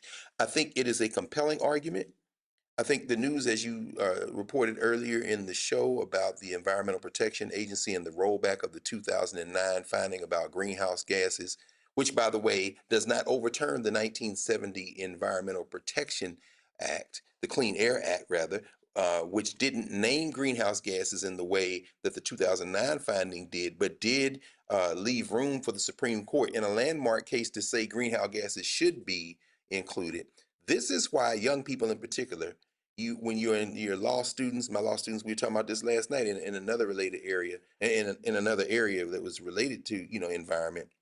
This is why you study, because now we have to take this intellectual warfare into the court. These little nasty ass pieces of work like Russell Vogt with the Claremont Institute, this clown you showed earlier. And by the way, J.D. Vance, very close to the Claremont Institute. Clarence Thomas, very close to the Claremont Institute. They're a small group of people. They're not the Heritage Foundation. About 150 of the 900 pages of the Mandate for Leadership, Project 2025, are devoted to destroying the environment because they want to give all of that to the oil and the gas boys. This is all about money. Yeah. I'll end with this. Your friend Robert Bullard, who's at Texas Southern, they named, of course, he's considered the father of environmental justice. And you mentioned what happened in North Carolina with the emissions and all the hog farms and all that in the 80s. This comes down to us knowing. What you showed us today is not only information, it's the spirit of resistance and the spirit of victory. That is a very valuable interview you conducted tonight with Sister Sharon, Brother Roland. We talk about spirit of resistance. That needs to happen in sports. All too often, though, when we talk about from the era of sports, we're talking about from the player standpoint. I'm here in Los Angeles for the NBA All-Star Weekend, and we think about Oscar Robertson. We think about Bill Russell. We think about Spencer Haywood, the role that those athletes played in getting free agency for players. But then you begin to ask, well, what about coaches? Bill Russell, first African-American coach of the NBA, player coach as well. Look at the NFL.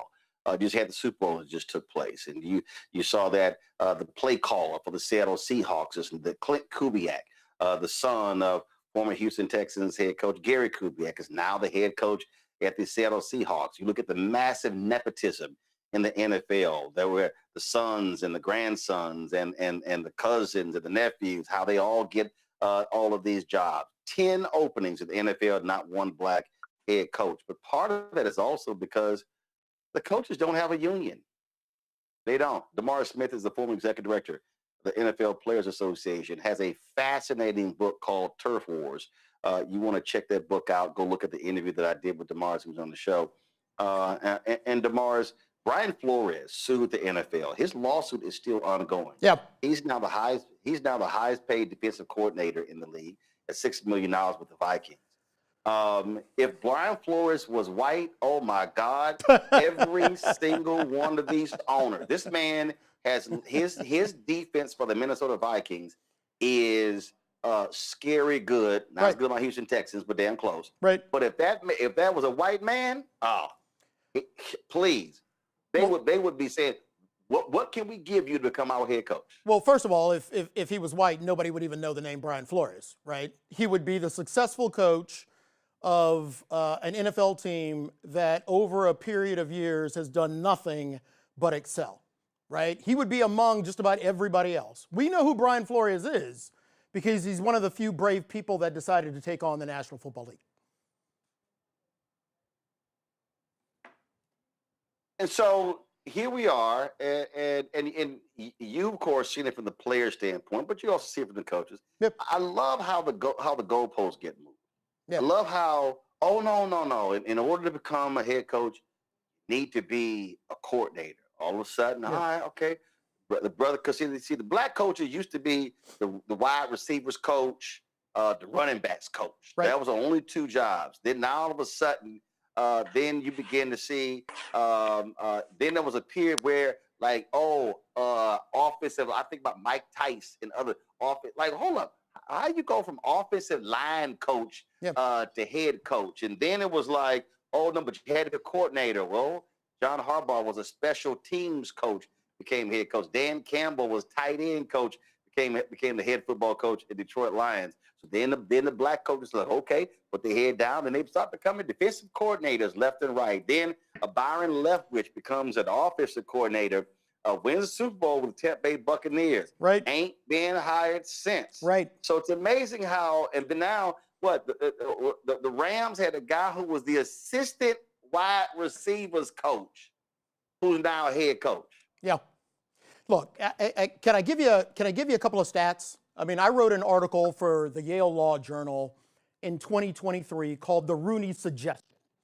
And I called it the Rooney Suggestion because the Rooney Rule is literally the only rule in the history of the National Football League that the league doesn't enforce and has never worked. So it's just a suggestion. So in connection with that article, I polled and did a confidential survey of 65 black coaches. And this is what came out of that survey. 90% of the black coaches reported that they believe the NFL and its owners do not adhere to federal statutes about fair hiring. 70% reported that the NFL league office is not responsive to equity discrimination. 80% reported that they were never briefed on EEOC laws or fair hiring laws, and 90% believe that race plays a role in the owner's decision to hire head coaches. That was an article I wrote in 2023. So when we go 0 for 10 in minority hiring in 2026, the one person who's not surprised is me.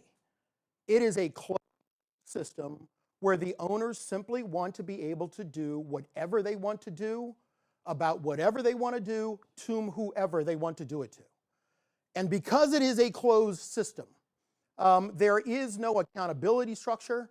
It is a closed system that is going to do $25 billion in revenue this year, so there are no economic consequences for their bad behavior.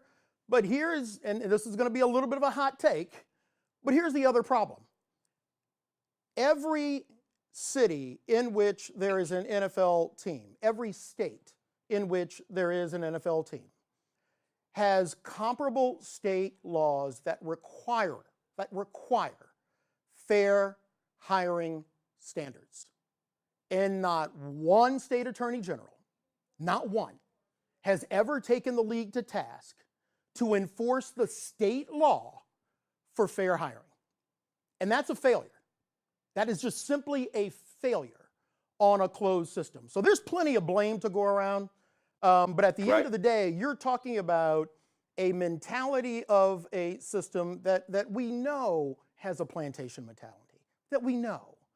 But this is a system that has proven track record of not abiding by the law, and not one person has stood up from the government to fight them. Instead, what they have done is they have left it up to an individual coach, like Brian Flores, to risk his career to try to do things that state and local government should be doing.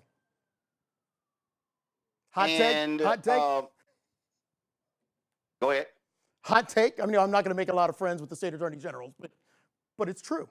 And let's be real. And part of that is because politicians love to hang out with the teams. 100%.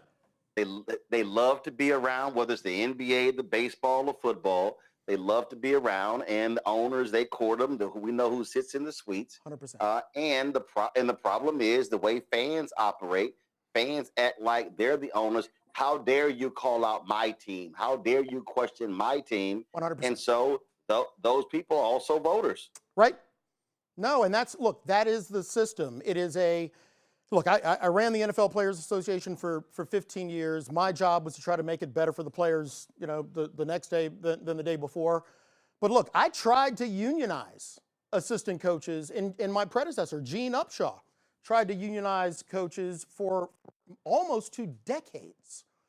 But it was also a group that unionized.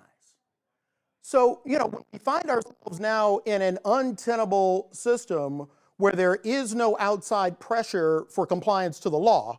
There's no inside pressure from a group of people who want to unionize. And the only enforcement mechanism that is available for correction is whether some brave person is going to stand up and risk their career. That is a system that will perpetuate unfairness.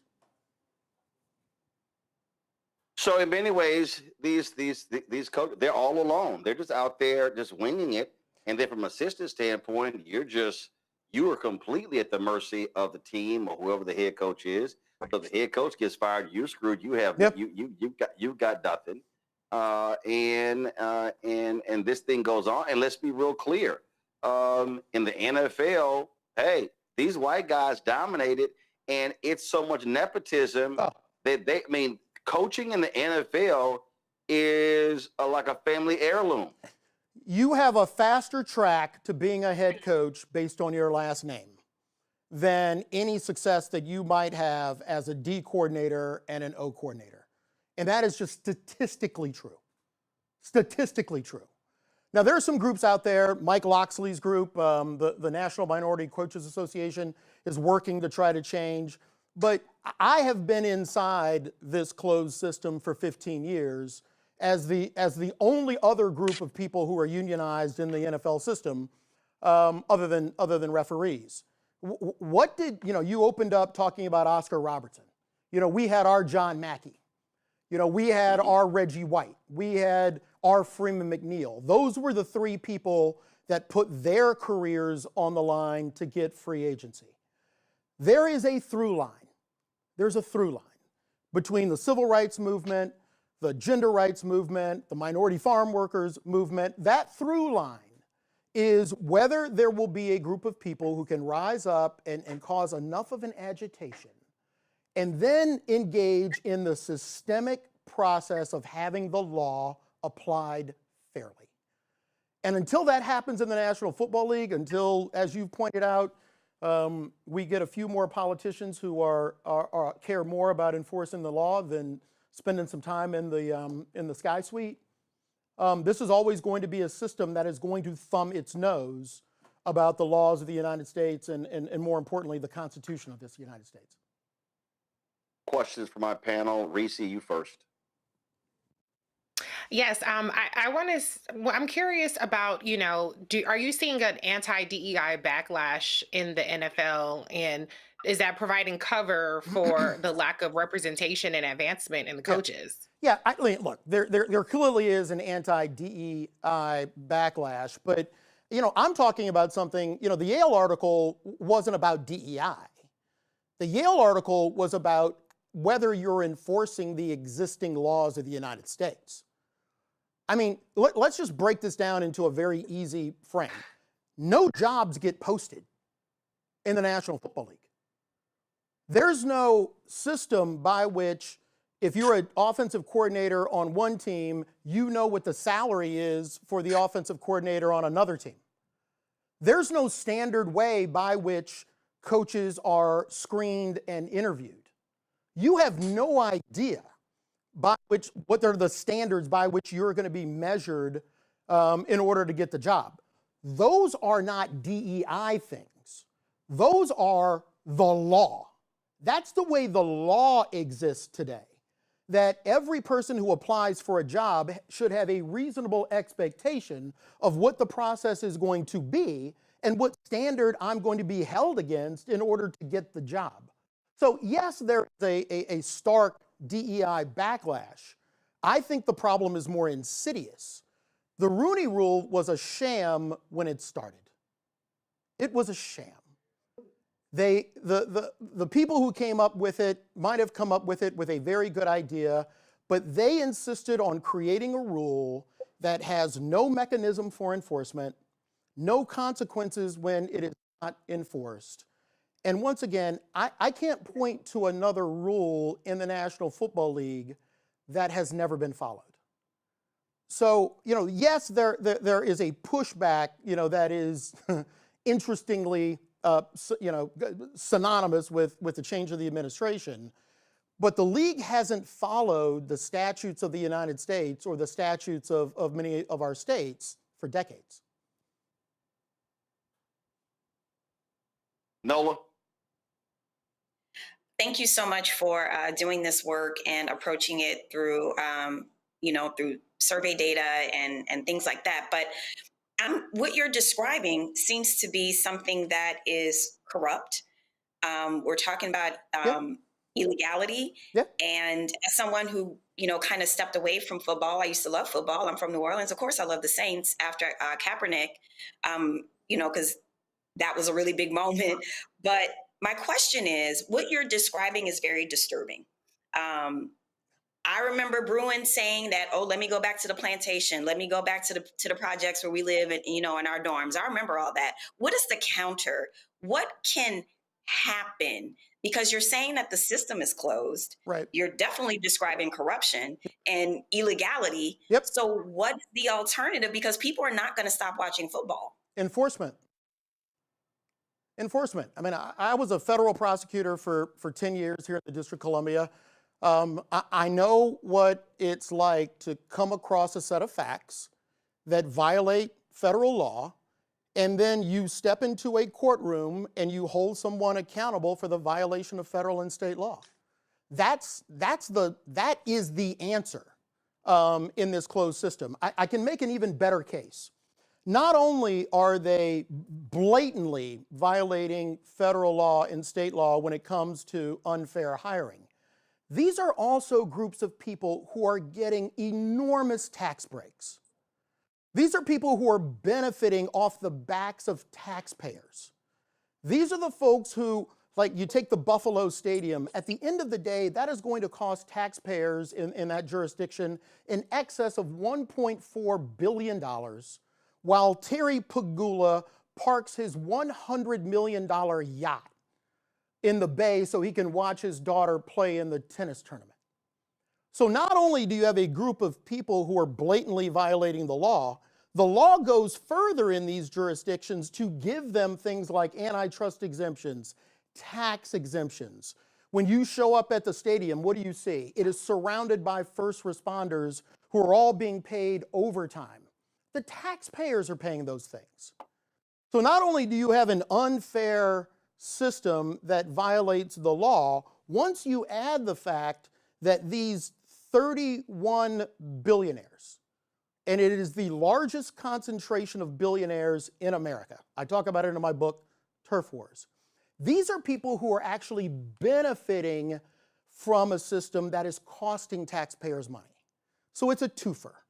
You have a group of state and local folks who are not only turning a blind eye to their violation of state law, but at the same time, they are shoveling buckets of taxpayer money into the pockets of the billionaire class.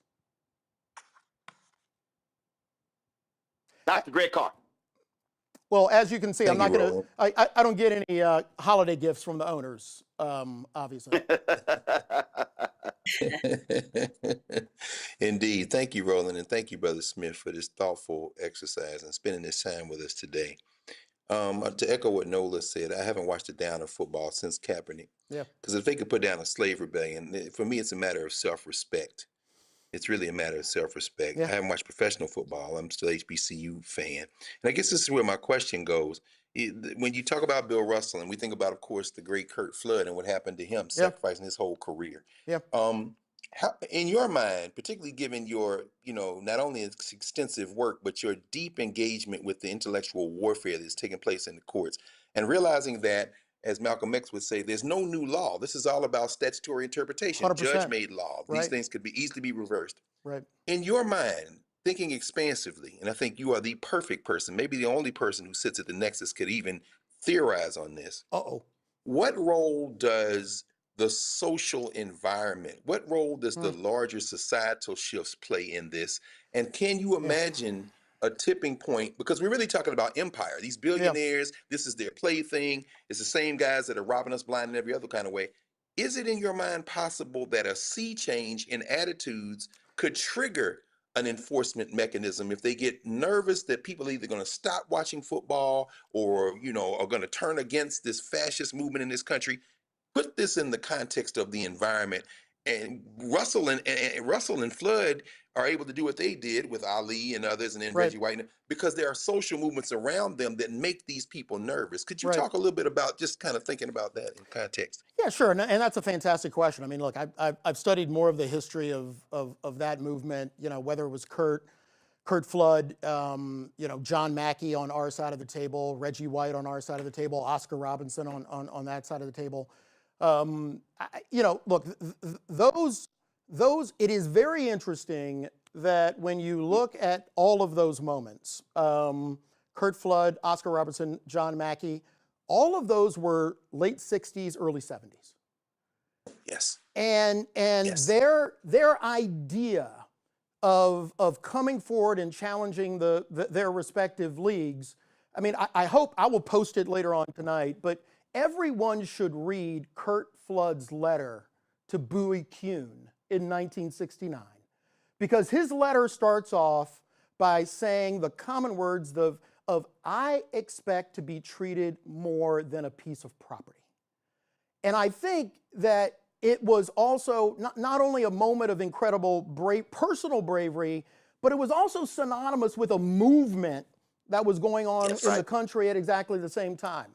So to answer the question, I think that my only hope is that we can once more have the movement of personal courage that is also matched with a movement of social responsibility. And then what happens? The courts and the legislature step up. Because remember, Kurt Flood lost. That's right. Yep. Kurt Flood lost. Right. And Kurt Flood lost because there was an antiquated, absolutely ridiculous Supreme Court opinion by Oliver Wendell Holmes that frankly made no sense. It was later modified when Bill Clinton became president. But John Mackey and Reggie White won because the law had changed. So my only hope is that at some point we will once again reach a moment in our country where we have the necessary level of personal courage matched by the level of social responsibility so that something like that can happen. And I just want to piggyback on what Greg said there. I also think what has to happen is, and this is really, I think this is the difference between Brian Flores and Colin Kaepernick. You talk about it in your book, Turf Wars. Yeah. That Kaepernick, he never returned the call to the players' union. When he got the tryout, his own attorney said that was really a PR thing. What Flores is doing, and Kaepernick also settled his lawsuit. Right. What Flores is doing, Flores ain't settling. Right. Flores is Flores could have settled, and this is where Mike Tomlin hired, after Flores gets fired from the Miami Dolphins, Tomlin hires him on his staff. Mm-hmm. Flores then gets hired as the defensive coordinator of the Minnesota Vikings.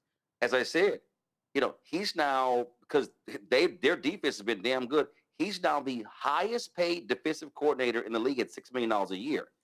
He's not backing down. No. So Brian Flores is a threat to the NFL system, because in this case, you have a plaintiff that is saying, I'm going to go for it. I've just got to be honest. I think what happened with Kaepernick made a decision. He sort of disappeared in the protest. It happened, but there was not really organized. It really wasn't anything around it, and people just sort of did it. But you had, in essence, a reluctant plaintiff, for lack of a better phrase. In this case, here's a guy who's saying, I am not settling with you. I want to go to trial. Yep. I want this to be public. Yep. And the NFL, they've been losing at every turn trying to throw his lawsuit out.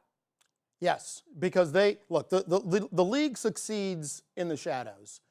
And you bring out a great point. I mean, to me, my hero, for the 15 years I led the players, my hero was John Mackey. He's the first person that sues the National Football League for free agency in 1971. He's playing for a quarterback named Johnny Unitas. Nobody else from that team joins John Mackey. There's plenty of stars on that team. But to your point, John Mackey fights that case to the death. He loses his job and he's traded. It takes 20 years. John Mackey files his lawsuit in 1971. The NFL did not get free agency until 1993. Hundreds of players fighting a lawsuit to the death. That's how free agency was achieved in the National Football League. And there's a lot of things that I obviously can't say about the Kaepernick case because I was wrapped up in it as a lawyer. But to your point, what the league fears is a person motivated by pure personal courage who is willing to fight to the death. And oddly enough, that is exactly the same mentality that has led us through the civil rights movement, the women's rights movement, and everything else. Everything else. Now, and I'll make this last point because I think you just said it. You said there were other stars on that team. Curt Flood was a star. Yeah. But he wasn't a superstar. 100%. And because of the fear, what happened? You had Henry Aaron and Willie Mays. They did not stand with Curt Flood. Right. It could have privately was one thing, but I'm talking about a public stance. And so when you talk about Bob Mackey, Curt Flood, these were cats who were truly alone. Truly alone. Let me read the first line from Curt Flood's letter. After 12 years in the major leagues, I do not feel that I am a piece of property to be bought and sold irrespective of my wishes. A man who was willing to fight to the death. Mm-hmm. There's a good documentary about it. Oh, the guy, soldier. Well, soldier. Mm-hmm. Soldier. And that's also why if there were a lot of baseball players who didn't go to the funeral of Curt Flood. But I dare say if when we talk about heroes, Bob Mackey, Curt Flood, Spencer Haywood, you're talking about individuals. And right now, again, I'm here in LA, the NBA All-Star game. Every single NBA player, especially if they were a one and done or came out of high school, should be walking up to Spencer Haywood and saying, "Brother, thank you." On bended knee. And his of course, Spencer will tell you, every time I see him, his greatest mistake, he said, "I was a dummy. Didn't listen to Thurgood Marshall." Thurgood Marshall said, "Put my name on the case so it could be whoever was versus Spencer Haywood." He said, "You will go down in history." He said, "Being a dummy, I didn't listen to Thurgood Marshall." But again, highly successful with that. So DeMaurice, I really final comment. I really do hope. And again, listen. Thank God that Flores got a shot. He can still coach, and he's still getting paid. Yep. But I really hope this thing goes all the way, because what he is exposing is what you laid out, the sham interview process, how it goes down. And the NFL, the last thing they want is for their owners to be put under oath on a stand. The last thing here that also I need people who are watching to understand, there are people who I see y'all are commenting. Here's what y'all not getting. Head coaching money in the NFL is literally lineage changing money. We talk about, and that was I almost said it. There was an NFL player who was going to the Super Bowl, who was really, he was like, I don't understand all this stuff with the coaches. And I can't remember whether he tweeted something and I called him, or he called me. He said, hey man, I want to get an understanding. And indeed, when I walked him through the money and how much money the head coaches make, and I walked him through how when we get shut out from those jobs, or have one, the case of Stefanski goes to Cleveland, gets fired, now he gets a head coaching job elsewhere. That means that in a period of 8-10 years, Kevin Stefanski could make 60, 70, 80, $100 million. Well, and when I told his brother that, he was like, damn, man, I never thought about it. I was like, that's my point, brother. And he didn't take one hit.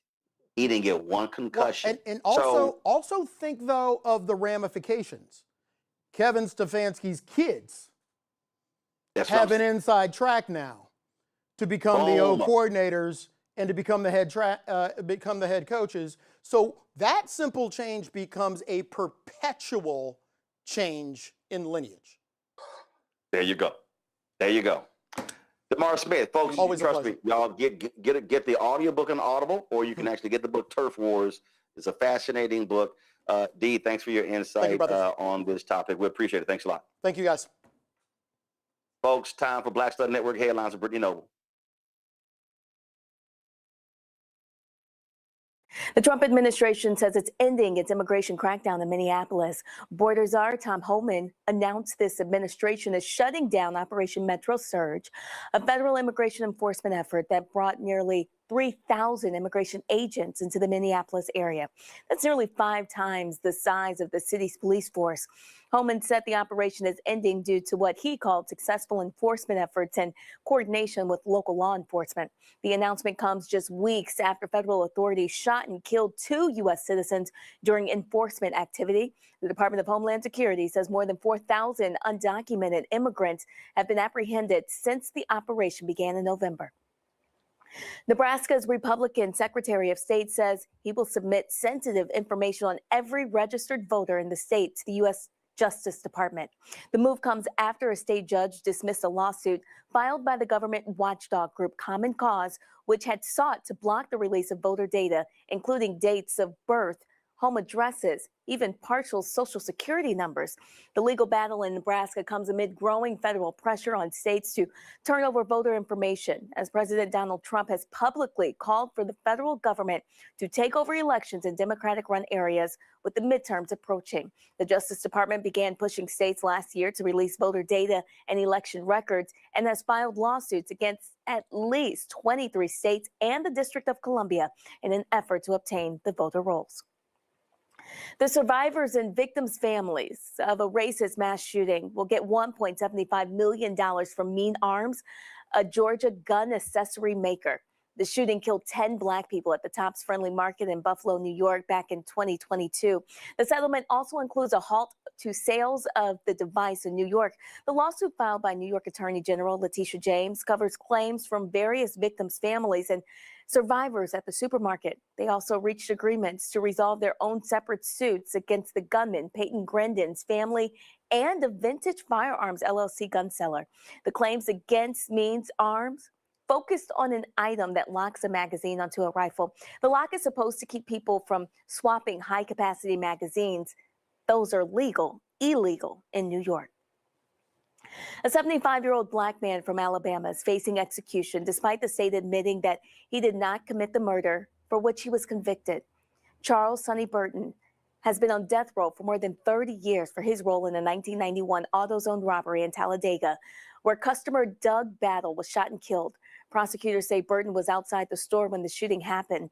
The gunman, Derek DeBruce, later had his death sentence reduced to life in prison, but Burton remains on death row. Now, Alabama Supreme Court has cleared the way for Burton to be executed March 12th by nitrogen gas.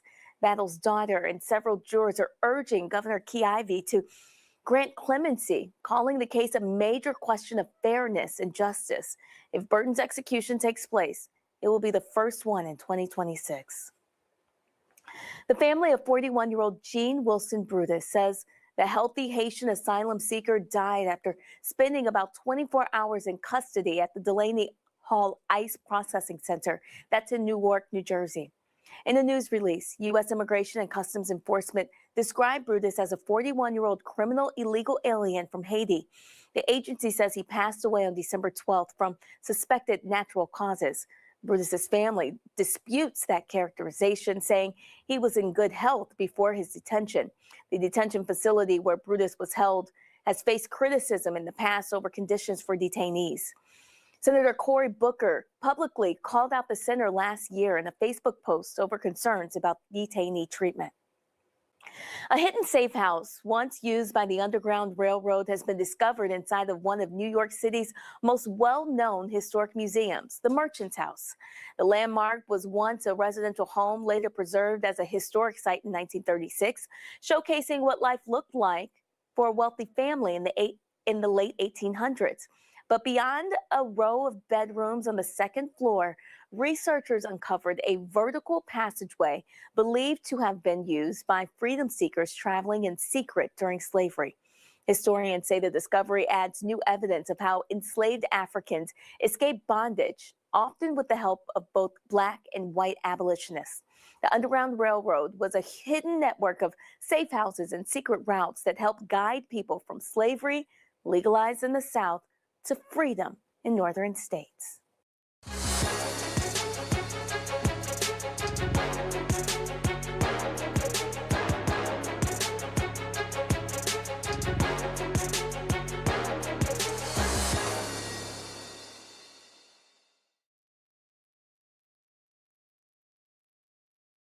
Well, folks, what began as an effort to boost their son's morale has now turned into a growing business. The founder of Affirmation Effect, Denise Hill, is here to share us, talk about their apparel, accessories, and candles. Denise, glad to have you here. So, okay, what happened here? How did this start in terms of looking to boost the confidence of your son? Hi, Roland. Thank you for having me. So yeah, about 12 years ago, our youngest son came home from school and he said he didn't feel special. And my husband and myself, we didn't understand why, because he was popular among his peers. But in that moment, we realized that we needed to do something. So we started printing positive affirmations on our son's clothing. He plays basketball, so some of the shirts said future NBA player. I think the first one we made, it says, "I will, I can succeed." Our son is now a junior in college. He's a college athlete. So the affirmations work and he's thriving. Wow.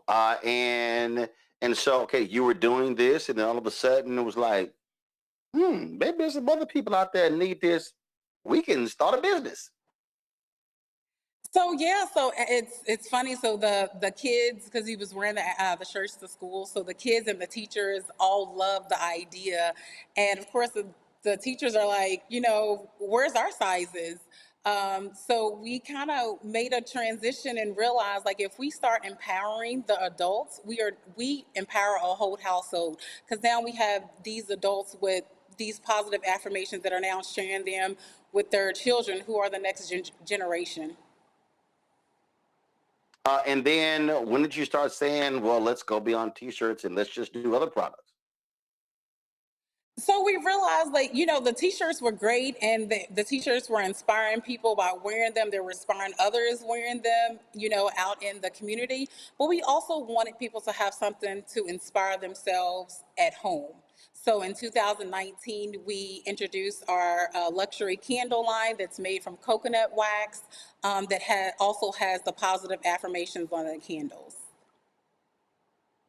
All right, questions from my panel. Let's see here. Reese, go.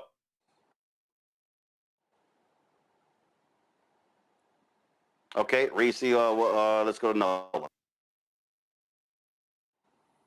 Can you hear me? Yep, we got you. Yes. So I love that this business was inspired by your son and affirmations. So is there other sort of accessories that's going to come with the candles, or are you leaning all the way into the candles? I guess this is really a question about scaling, or is it just about the candles? So no, so we offer reed diffusers. We offer wax melts, wax warmers. So we have a full line of home scents for you to use. Greg. Thank you, Roland, and thank you, Sister Denise. And at my first blush, I wanted to ask you about your philanthropy work, particularly around empowering single mothers. But I must confess, I am fascinated by these wax melts and warmers. What is the concept behind that? And your prices are very affordable. But I did want to ask you about the philanthropy as well. But what is the concept of a wax melt? I don't know that I know about those kind of things. So we live in Santa Monica, so we were very close to the fires that happened last year. So there's, in our community, a lot of people kind of shied away from burning candles. So the wax melts and the warmers, it allows you to have that candle scent without the fire. So it's just a safer way to get the fragrance. Okay. And do you mind saying something about philanthropy? Because I think, clearly this isn't just about making money.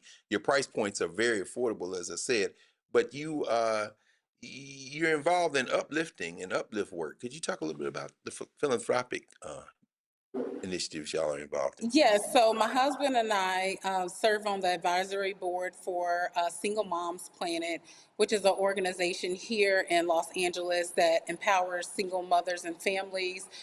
They also do financial literacy. So our sales also, a portion of our sales go back to that organization. And I was raised by a single mother, so that's why I attach myself to that organization, because I know how hard it can be. I saw my mother struggle with 3 girls. So donating to an organization that is helping single mothers get out of poverty, start their own businesses to improve their families was something I was happy to get behind. Thank you. All right, then, folks, if you want to get the products, simply go to shopblackstarnetwork.com, shopblackstarnetwork.com. If you go to the website, you'll see them on there. In Affirmation Effect, you see all of their products. And again, when you support them, you support Shop Black Star Network, and you're supporting this Black-owned business as well. So, Denise, we appreciate it. Thanks a lot. Congratulations. Thank you so much for having me. Thank you so very much. Let me thank Greg. Let me thank Nola and Reese for being on today's show. Folks, I certainly appreciate it. Thank you so very much. Glad to see y'all, and see you soon. Folks, this is day 2. Bishop William Barber, Repairs of the Breach, their March for Justice in Raleigh, North Carolina. We live stream today's activities. We're doing so tomorrow as well, 9 a.m. to 2 p.m. Here's some of what we got today. Wesley Lowry here with the Black Star Network, and I'm here with Reverend Petty on the second day of the This Is Our Selma March across North Carolina from Wilson to Raleigh, convened by Repairers of the Breach, Reverend William Barber. And Reverend Petty, can you talk to me a little bit about why you came out here today? Yeah, I came out here because I care about North Carolinians. And it's time for us to really put love back into our politics, a moral compass back into our politics. Our legislature has really taken us backwards in terms of who we see ourselves being as a state, as North Carolinians, attacking our voting rights, our health care, all of the things that help us care for one another, particularly the vulnerable among us. And so we're here to say that we envision a North Carolina differently than what our legislatures are envisioning in North Carolina. We envision a North Carolina that loves, that welcomes the stranger, that cares for the poor and the marginalized. And so we're here to walk and to represent a moral center that says love is stronger than hate, love is stronger than division, and we will keep working in the state of North Carolina and in our nation for us to be a people who believe that we are better when we love and care for one another. Now, what would you say to people who are discouraged in this moment? We have an unpopular administration. We've seen aggressive actions, whether it be by immigration enforcement, whether it be against black institutions, HBCUs, attacks on social services. A lot of people right now feel underrepresented by their government and feel attacked in many ways by their government. What would you say to those folks who say, I've marched, I've been out there, we did the resistance, and who just don't feel like they have it in the tank? Yeah, I say you got to keep at it. It is discouraging. I will admit that. It's discouraging when we see ICE raids the way we have been seeing them, what happened in Minneapolis, Minnesota, what is happening to our brown and black neighbors. It is discouraging, but we can't let that despair. In the face of despair, you have to have defiance. Well, you told me a story earlier that you think of from John Lewis. And so for people who are watching who might be in my home state of Ohio or in Texas, here in North Carolina, in states that have been targeted by gerrymandering and redistricting, who often sometimes people, especially black and brown folks, low-income folks, might feel not represented by the folks who they have either in their state houses or federally. Can you reshare that story with me one more time? Sure. And so it was an interview that Krista Tippett on the podcast One Being was interviewing John Lewis about when he walked across the Edmund Pettus Bridge and was practically almost beaten to death. And she said, and you know, he talked about how he loved the people, all the people. And she said, how could you love the people that almost beat you to death? And he said, you've got to understand, love is already present, and all we have to do is join it. And that's what we're doing today, and what we did yesterday and what we'll do tomorrow and days to come is those of us who carry a faith, particularly, but non-faith people as well, we have to recognize that love is present. And when we join love, things change. And so I get, wanting to give up, wanting to be in despair, but I think we have to think about our ancestors, our elders, our spiritual leaders like John Lewis, who could have given up way long before that moment, but he didn't. And even after that, he didn't give up. He kept loving. And that's how powerful love is. And it's what King taught us, that love is stronger than hate. Hate doesn't change anything. And so while you might, say, I'm tired of marching, I'm tired of, going to rallies, you can still love where you are. But the witness is important. To be out here today, tomorrow, and the days to come is really important. Everybody has a voice, and we need to sound our voices for love. Reverend Petty, thank you so much for being here with me. One of the hundreds of people who have been marching, starting in Wilson, making their way to rally. Started yesterday on Wednesday, now it's Thursday. We'll be out here again Friday, and then on Saturday is going to be a big rally in front of the State House. Again, here in North Carolina, where one of the states where there has been redistricting in the off year, where there have been aggressive attempts at both the state level and a federal level, and where leaders like Reverend Petty, like Reverend Barber and others, have been attempting to mobilize a movement of people in response. All right, we're about halfway through the Wilson to Raleigh. This is our Selma March, hosted by Reverend Dr. William Barber. And as you can see, we've made it. I mean, we're up over 20 miles, 25 miles here. It's been a multiracial, multicultural group of people who are marching to the State House. And they're doing this because of the Trump administration's actions around ICE. They're doing it because of the gerrymandering and redistricting issues that are happening across the country and here in North Carolina, here in the 1st District of North Carolina, where they've changed the district around in order to make it harder for Representative Don Davis to be reelected in what would end up being a act of disenfranchisement towards black voters. And so we've been out here all day today. We're gonna be out here all day tomorrow. We were out here all day yesterday. And we've got a few folks who we're gonna talk to who've been out here marching. And so let's see if we can grab a few folks here. Thank you for joining us here on Black Star Network. You mind introducing yourself? My name is Susan Cordelette Jones. All right, and what brought you out here today, Susan? What brought me out? how about 100 things, but mainly that, you know, Love Forward is just such a great message for everyone, and we are living in such toxic, awful times.